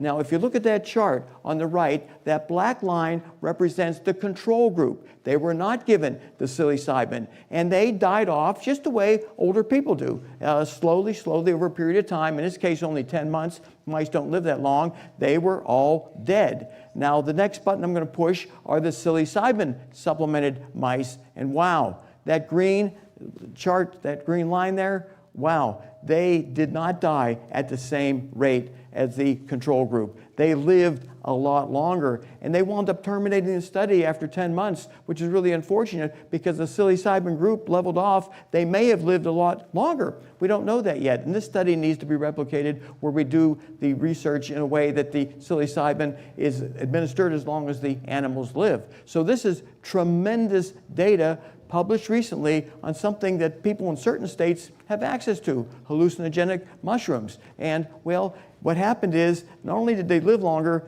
they looked better. And for some people, that's what matters the most. But these animals, they look noticeably younger, thicker fur, less white hair. So they lived longer, they looked better, and they were healthier. And they may have lived a heck of a lot longer had the study not terminated after 10 months. Really regrettable when that sort of thing happens. So they also tested the metabolite of psilocybin called psilocin in cells. And the more that they administered, the longer the cells lived. 29 to 51% longer cellular lifespan. So they were able to show in vivo in the mice and in vitro in the test tube that the use of the psilocybin or psilocin, which is what psilocybin breaks down into, it elongated telomeres, or at least preserved their length, and these cells were treated and they started to look more like younger cells. And this is something, again, people are using in a way recreationally, which is unfortunately not permitted in certain places. Other places it is. So this is the potentially useful practical information if you happen to live in Colorado or some other states where this is legal. People are just buying it over the counter. Now, what some longevity enthusiasts are doing is they're microdosing. They're taking very small amounts of psilocybin, 0.5 milligram to 2.5 milligram dose, and it produces a little bit of an effect that you notice at 2.5 milligrams in a very subtle way, but it doesn't cause the hallucination, doesn't cause the psychedelic effects that people sometimes take higher doses of this to achieve. And so we did an analysis as much as we could. We sent the data around to other scientists, and what happened back, one of the scientists wrote back to me, he said the amount that they were giving to these mice, just once a month, the very high amount, they were literally tripping their brains out during that once a month dosing. But that once a month dosing is what yielded that incredible extension of lifespan. So you have to tolerate that. Some people like it, some people don't. You have to do it in a way that maybe you're around people you like as opposed to people you don't like. So just so you understand, the benefit required a very high dose. So the study used a human equivalent dose in these mice of about 70 milligrams. And that's considered a heroic dose. You're going to go through about 4 to 5 hours in a situation you may or may not like. But that's what was shown in a published study. And there are mechanisms of action to indicate that psilocybin may have significant pro-longevity effects. Now, Brian Johnson, he's doing everything, as you may know, to not die. He's got a group called Don't Die, and he takes about 50 milligrams of the psilocybin once a month. That's all you have to do once a month to try to emulate the benefits that were done in that mouse study. And we say that for most people, since you don't want to tolerate 70, that really would be hard. 40 to 50 milligrams of psilocybin once a month may provide some benefits if humans respond the same way as mice did to that study. And as it relates to that low dosing, that microdosing, you probably don't get the benefit, or at least there's no evidence yet that you get that longevity benefit. You probably have to, once a month, take that 40 to 50 milligrams of psilocybin if you're going to respond the way that the mice did, which was fantastic. There's not much data out there showing that profound of a longevity effect with some of the compounds we're using right now. This looks like something that may be a way to bring us into that future world where some of the age reversal research we're funding is going to be available, widely available to keep you young. And I always like to put everything in a proper context. Psilocybin, not permitted here in this particular state. But on the way home, if you want to buy some of these cigarettes, you can buy them, and you can go home and smoke them in your house. You may have children in the house breathing in that smoke. You may have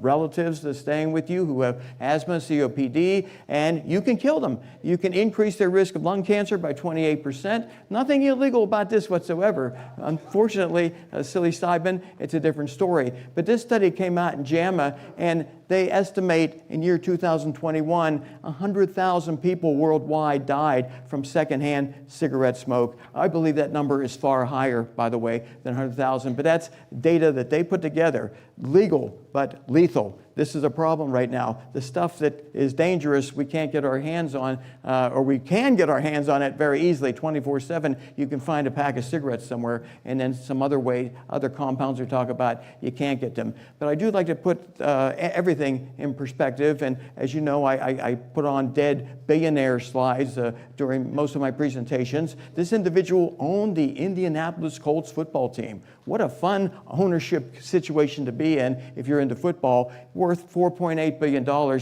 He died at the age of 65, supposedly from cardiovascular disease. However, they're doing an investigation right now. he may have had an opioid addiction issue and ketamine, frankly, opioid and ketamine, and that may be a revision to his death certificate. He may have died of an overdose. And I bring that into context because people sometimes may think, well, the mushrooms have these longevity effects, maybe some of these other drugs also, but not in this case. This individual was in and out of rehab a good part of his life. Unfortunate. Addiction is a disease. Some people have it, some people don't. He had it and he died at a very young age with a heck of a lot of money. Whether he funded any aging research or not, I don't know. But we advocate people who have that kind of money put a lot into aging research. The way Jeff Bezos, Peter Thiel, so many of the other founders of these multi-billion-dollar companies, they're investing in aging research because, well, frankly, they want to live to enjoy their money, and they also want to benefit humanity. So I'm going to talk now about our research, the research I'm funding right now in monkeys. Before I do that, I'm going to play a little clip. Dick Van Dyke, for those who were around in the 1960s, he was one of the more famous people out there. He turned age 100 last month, and he got a lot of media attention to that effect. But what's interesting is what he says about being age 100. I hope you'll appreciate this very brief little video. His 100-year-old heart still beating with the joy of a born performer. The funniest thing is, it's not enough. 100 years is not enough. You want to live more, which I plan to, incidentally. I just love what he says there. I just love that 100 years is not enough, because I think almost everyone in this room would concur with that. And yet so many people, they get to be age 100, and well, they're often in pretty bad health, but nonetheless they think, well, I have lived enough. But Dick Van Dyke, he's somebody who does not believe that. So I really appreciate that little clip we were able to take from a TV show and let people know that there are people out there, famous people, and from what I've been told about Dick Van Dyke, from people very close to him, he did do a lot of interventions to not grow as old as a lot of people do when they reach 100, and he obviously had very good genes in order to be in that condition. So let's see how long Dick Van Dyke is able to survive, but he does agree with everyone, I think, in his church. We want way more than 100 years of healthy lifespan. And the way we're going to do that, I hope, will be through the use of reprogramming our old cells back into young cells using the Yamanaka transcription factors. By doing this, by reprogramming old cells, we could theoretically regenerate our tissues and live indefinitely. And the 4 Yamanaka factors, I show this during most of our presentations. We have new people, and people need to be reminded, 4 of them. There's the OSK and the OSKM. Let me back up there a little bit. The OSKM is all 4 of the Yamanaka factors. On the left, you can see OCT4, SOX2, KLF4, and CMYC. That's been used in some studies. The studies that we're funding use OSK. Just 3 out of the 4, which we think is much safer and just as effective. So that's what we're doing with the mice and monkey studies that we're working on right now. And what ignited the interest in this more than anything else was 2022. The Salk Institute, a very prestigious organization, they used all 4 Yamanaka factors to reverse aging in old and middle-aged mice. Systemic age reversal demonstrated in 2022. And then 2024, another group did an even more impressive study. They were able to reverse aging and extend remaining lifespan. Now, the Salk Institute, they terminated the study. They didn't even measure whether or not extended lifespan occurred. And that's always regrettable when you have a shortage of money. You have to sometimes stop what you're doing when you want to continue with it because your grant has run out. So this particular study used a viral vector delivery system, and these mice were the equivalent of about 77-year-old people. And they were able to use the OSK to reprogram those old cells into younger cells. They increased the remaining lifespan over 100%, and they improved frailty scores. So they made these mice healthier, they extended their remaining lifespan. And to put that into numerical context, the control group of mice, those unfortunate control group, they died 8.86 weeks. The ones getting the OSK Yamanaka transcription factors, lived 18.5 weeks. That's extended remaining lifespan, which is something we all need here. We don't want to just find something that enables a 21-year-old to stay 21. We want something that takes an 85-year-old and puts them back down to a 21-year range health span type situation. We want them to be that healthy. And there's a couple different ways that we can put these Yamanaka factors into your nuclear DNA. There's a couple different ways of doing it. Viruses, there's polymer and plasmid-based vectors, lipid nanoparticles, and even chemical reprogramming. And the news coming out, by the way, is some scientists at Harvard may this year be testing a chemical reprogramming combination in people in which you endogenously produce ASK. In other words, it reprograms your cells to start expressing these genes, and then you don't need to have them added into your body the way we're doing with our research. I'll certainly report on that as it comes. But here's the news on the research that we're doing. I've been showing these charts now for the last couple months because, well, this is pioneering, unprecedented research here. This is the OCT4 Yamanaka transfection into live mice, into their liver. Now, on the very left is the control group. They have no OSK expression, even though you see a little bit of gray there. The way this chart is designed mathematically, it equals 0.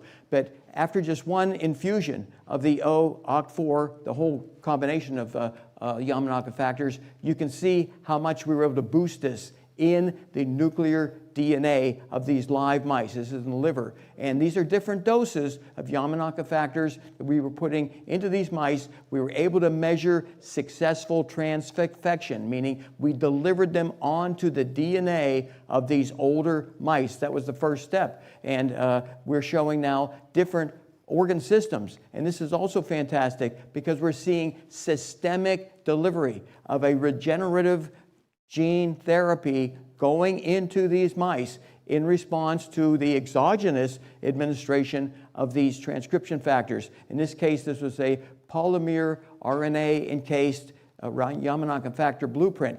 And we were able to show skeletal muscle improving in response to varying doses of the OCT4. But the next slide is what is the most impressive. And that is, we didn't know this until we started the study.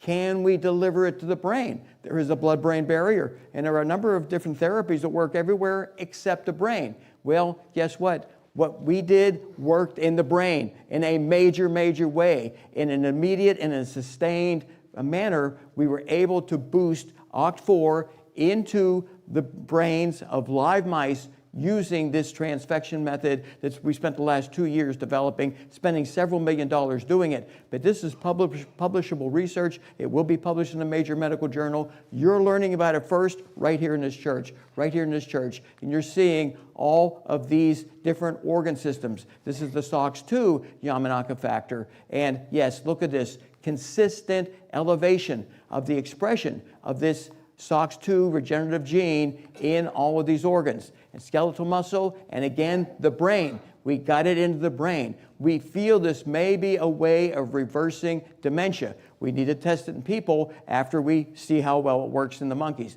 But these are the initial mouse studies that we did, and we saw consistent results. KLL4, the third Yamanaka factor, liver, heart, lung, spleen. We saw all of these kind of benefits occurring in the mouse model, and once we get the data from the monkeys, we'll know how well it worked there. And again, KLF4, that's the third Yamanaka factor, we got it into the brain. So we may have a way of reversing various forms of vascular and or Alzheimer's dementia using the Yamanaka factors. And again, systemic delivery. Now, the first injection of the OSK, December 9th, 2025. Now, monkeys age slower, thank goodness, than mice, so we are going to wait to do the methylation test, DNA methylation test, and a whole lot of other blood tests to see if they are seeing indices of age reversal in these monkeys given this gene addition therapy. And that's what I want to emphasize. OSK, we are adding it to the nuclear DNA systemically of monkeys. And we're going to see what kind of results we get. But just to remind you, I opened up with another monkey study, just so you don't confuse these. We're doing OSK gene addition therapy research, but the exogenous use of the stem cells, those senescent resistant mesenchymal progenitor cells, wow, all of these benefits. In other words, there's several different mechanisms right now in which aging may be reversible, and we may see it applied clinically to humans by the end of this year.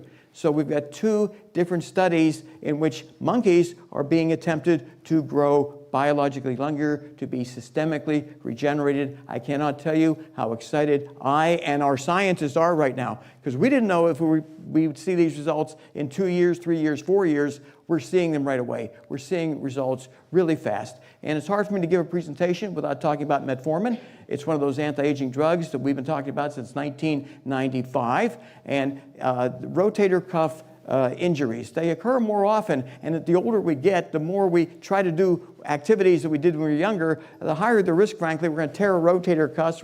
Our arm's going to be on a sling for a month or 2. It's not very pleasant. But they did a study in which they gave metformin to one group of patients, and they were able to see a 60% reduction in the experiencing of stiffness and pain that occurs even after the rotator cuff has been healed. So here's another indication, an off-label indication for an anti-diabetic drug that can help people with a condition to heal faster. And it has anti-fibrotic effects, the metformin does, which has then systemic anti-aging benefits. We've been big fans of the drug metformin since, well, 1995, and it's still not recognized as an anti-aging drug. It's a shame, because a lot of people could be saved. And as it relates to fibrosis, it's involved in about 40 to 45% of our deaths. It's when our healthy tissues, unfortunately, become scarred, it becomes stiff, it becomes non-functional, and we can develop pulmonary fibrosis, cardiac fibrosis, hepatic fibrosis, and our organs start to shut down.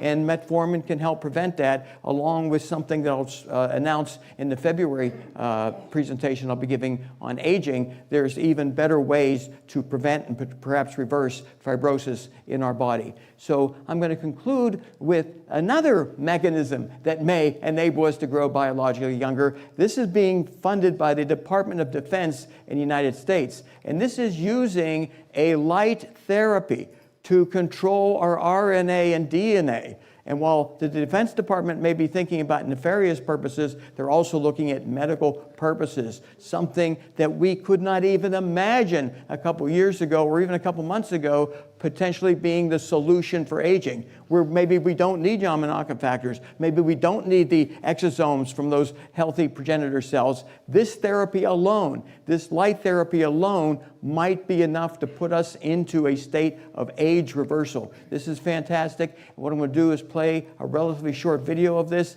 This should impress you, to say the least. This will be essentially the third way that research is being done right now to potentially enable people to live, well, achieve super longevity. I like to say indefinitely, but super longevity can be a very nice way of saying it. So let me play this for just a few minutes. I think you'll be more impressed about this than perhaps anything else I've discussed so far.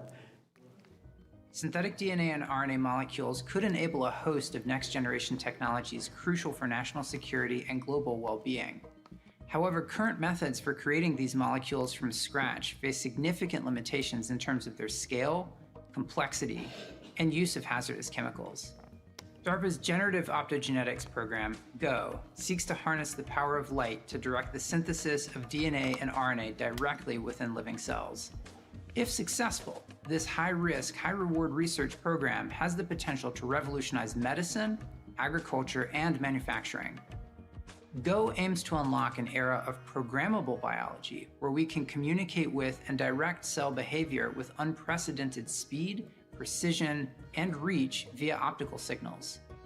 Performers on GO will design protein complexes that, when expressed in a living cell, use light-triggered signaling to deliver genetic information, instructing cells to incorporate specific building blocks based on different wavelengths of light to synthesize specific DNA or RNA sequences on demand. The GO program focuses on two main research objectives. The first is achieving the core capability of synthesizing DNA or RNA directly in living cells using optical signals. The second focuses on developing error mitigation methods that ensure high-fidelity nucleic acid synthesis. For more information on the GO program, including how to respond to the solicitation, please visit darpa.mil. I hope everyone appreciates what they just saw. I mean, they're talking about using a light therapy to manipulate our DNA and literally perhaps just control every aspect of our biology. That's being funded in a huge way right now. So that's up to DARPA to develop that. We're working on the gene addition therapy with Yamanaka factors. We hope to be working with the Chinese scientists soon with their exosomes that come from these super progenitor cells. So there's 3 ways right now in which we may be able to grow biologically younger that I presented tonight. There's many others, but that's what I presented tonight. And I'm going to conclude by just playing the Dick Van Dyke video one more time, because I'm just impressed with how he views aging, and he's one of the first celebrities to say 100 years is not enough, because we know it's not. His 100-year-old heart still beating with the joy of a born performer. The funniest thing is, it's not enough. 100 years is not enough. You want to live more, which I plan to, incidentally. So thank you, Dick, for being optimistic.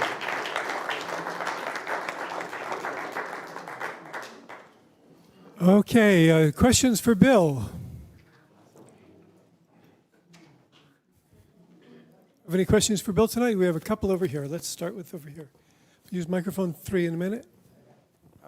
Yeah, I've been taking fisetin and quercetin for probably 15 years because I read that it's good for removing senescent cells. So could you just elaborate a little bit? I mean, tell me a little bit about it.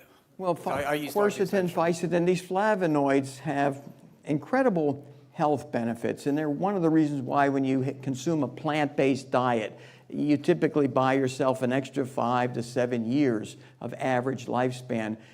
So these flavonoids are something very deficient in the typical American diet. Some people don't eat any fruits or vegetables. They get absolutely no quercetin, no fisetin, none of the beneficial polyphenols that exist in the plant kingdom. So some people supplement with them. Other people eat very healthy foods to make sure they get enough in their body. And the data conclusively shows benefits.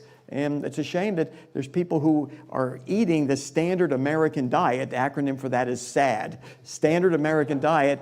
They're getting no polyphenols. They're getting no flavonoids. They're getting none of the protective compounds that exist in fruits and vegetables. So congratulations for taking some healthy nutrients. Well, we appreciate that. The fisetin, by the way, may have effects in reducing the senescent cell burden. And that's one of the reasons people are taking the fisetin now, in addition to its other health benefits. Because as we get older, unfortunately, we accumulate these senescent cells. Could be with that Chinese study I reported on, we reduce the senescent cell burden with those healthy exosomes. So, thank you. Dr. Brian Ardis, I've got the microphone. Hi, Dr. Brian Ardis talks a lot about nicotine, pure nicotine, and how it cures many different things. Is nicotine and nicotinamide, which Dr. Kahn mentioned, are those the same? But I'm just wondering about the nicotine especially. No, they're different. Nicotine, if it weren't so addictive and having some side effects, would be a tremendous drug. It speeds up your neurological processes. It can make you feel better under certain circumstances. When I read about the mechanisms of nicotine addiction, about 20 pages in JAMA about 20 years ago, I was fascinated by all the beneficial effects nicotine has. However, you don't want to kill yourself just by speeding up your thought process and that sort of thing. You don't want to get addicted to it where every 45 minutes you need more or you feel lousy. So nicotine, it related to nicotinamide, but not the same. And there are some people using nicotine to boost cognitive function, and I would never do that. I'm just afraid it could cause some vascular damage, and it could make me addicted and could kill me. He mentions that the nicotine part is not the addictive part when it comes to cigarettes. It's the other stuff they put in the cigarettes that makes it addictive. But he says that nicotine is in tomatoes and all the nightshades, and that it's not addictive part of what's addictive. I don't agree with that, but that's his opinion. Thank you. Okay. Another question over here.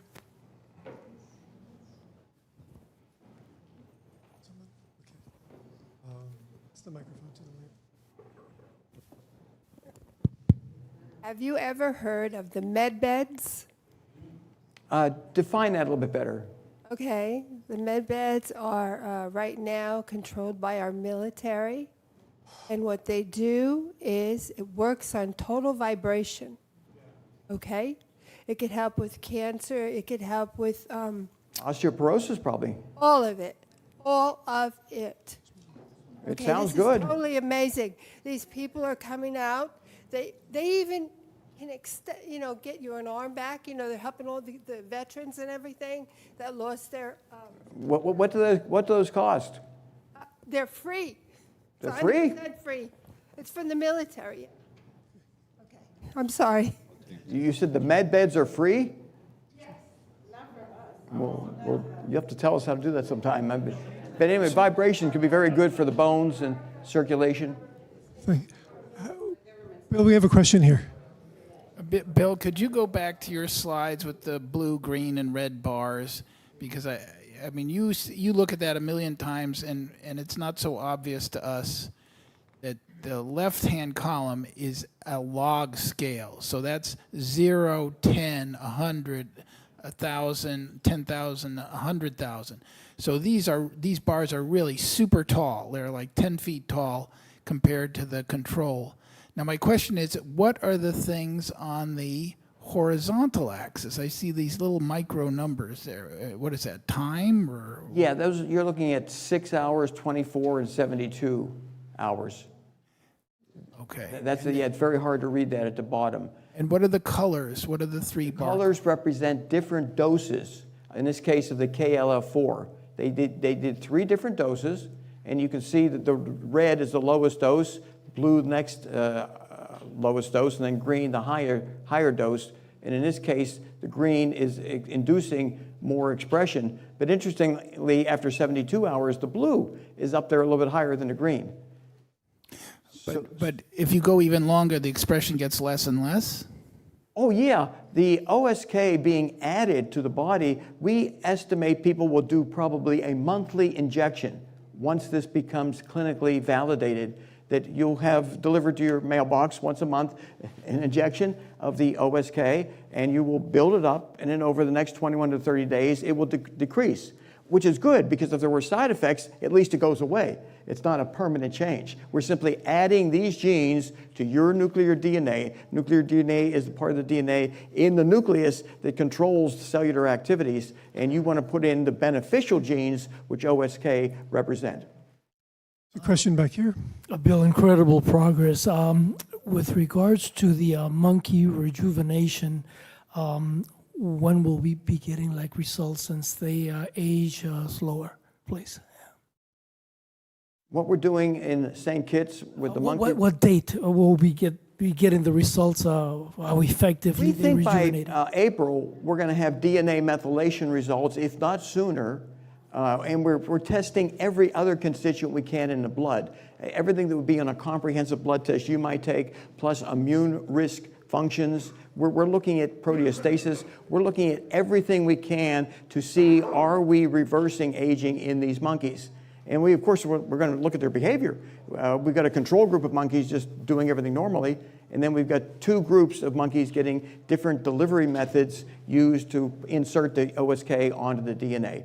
So we're looking to see, are we reversing aging in old monkeys by delivering OSK to the nuclear DNA?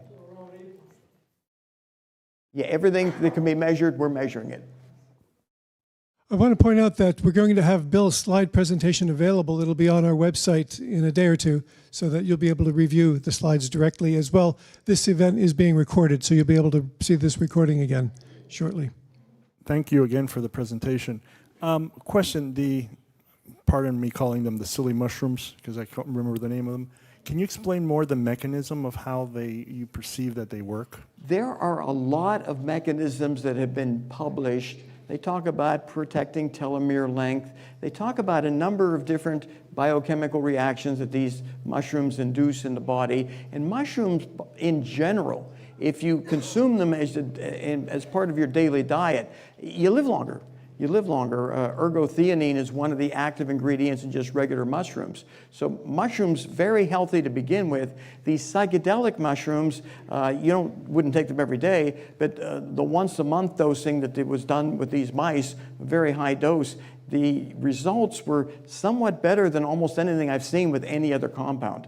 The idea of reducing death by 60% and that elongation of lifespan once they get down to that baseline level. So we've got a lot of evidence right now, and I just hope more scientists do that research. And we could theoretically have people on a monthly basis doing it in a controlled setting, taking a high dose of psilocybin and living longer.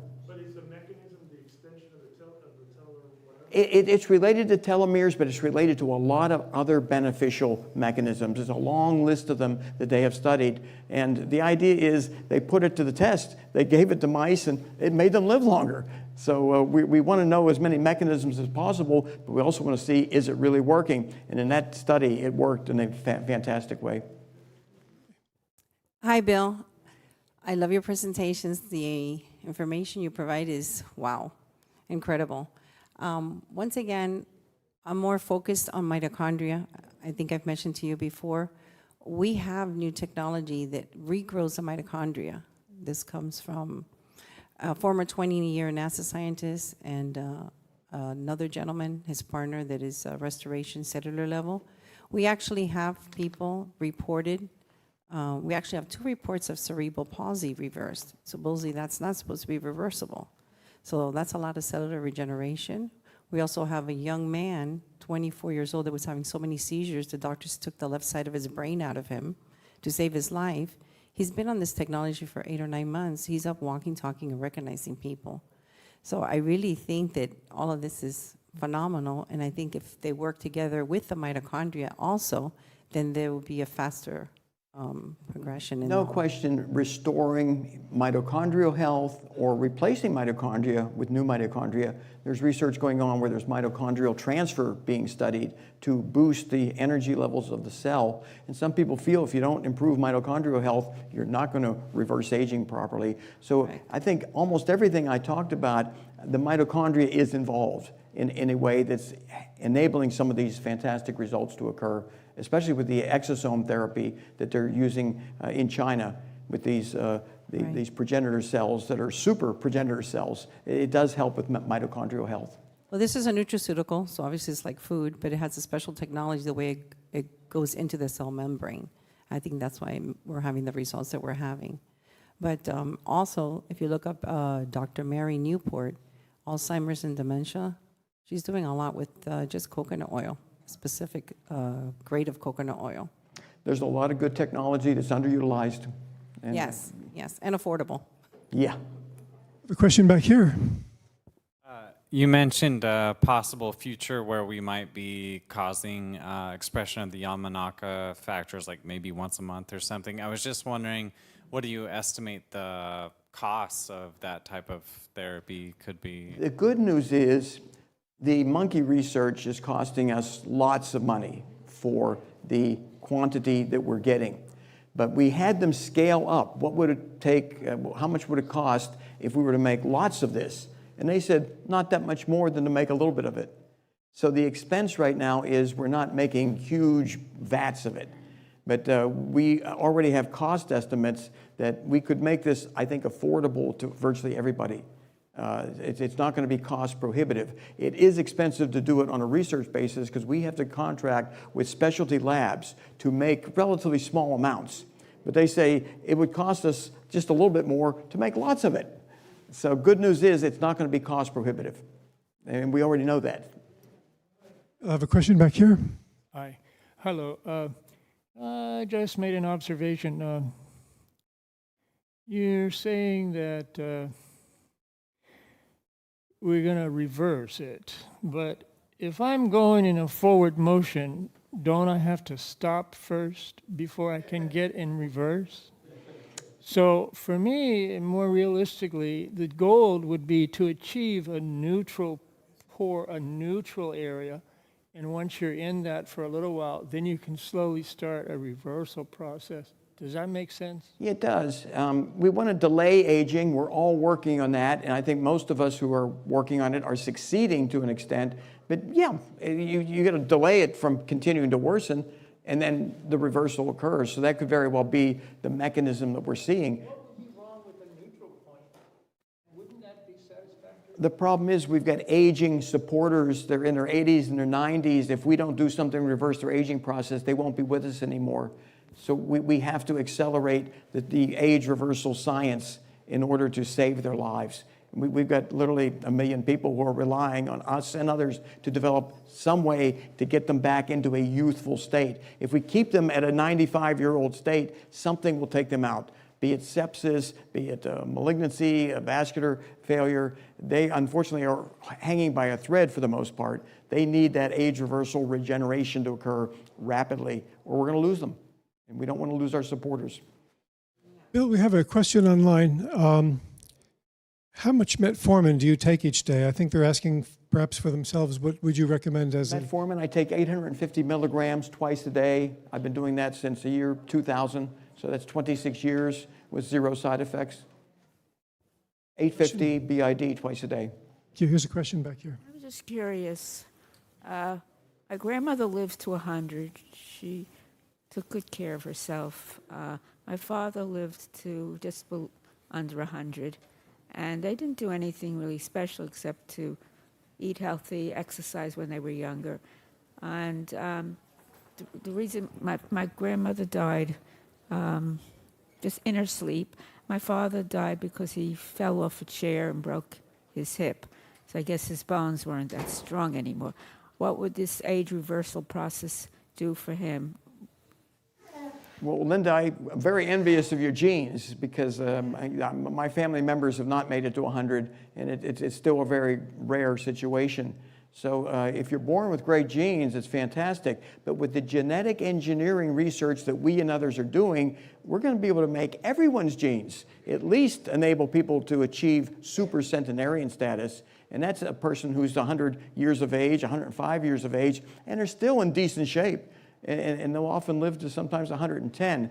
And we've already funded that research. We have taken supercentenarians, we've taken their blood tissue samples, we've done autopsies on them, we have mapped their genome and donated that to Harvard and other universities so that they can figure out a way that we can alter our gene expression patterns to resemble that of supercentenarians and get to live at least as long as a Dick Van Dyke who wants more life. And so that research has been funded by our group. We've donated the results to different universities, and we hope we can all reach those very old ages, because if we can make it to 100, good chance that technology will exist to give us to make it to 130, 150, and indefinite life eventually. Ladies and gentlemen, Bill Faloon. Okay. All right, so a couple of things. Thank you both for those great presentations. Now, next month, our service will be February 26th, the last Thursday in February. I want to also thank online Rudy and David, who's been hosting the Zoom. Thank you online for the work you're doing over there. I ask you to share the fact that this has been recorded, so this can be seen again. The event can be seen again online. It's recorded, so go back in there. Over the course of a month, oftentimes our recordings get 1,000 people to watch them. And please let your friends know. Next month, bring a friend. And now we'll have a buffet in honor of our speakers. Thanks for coming tonight.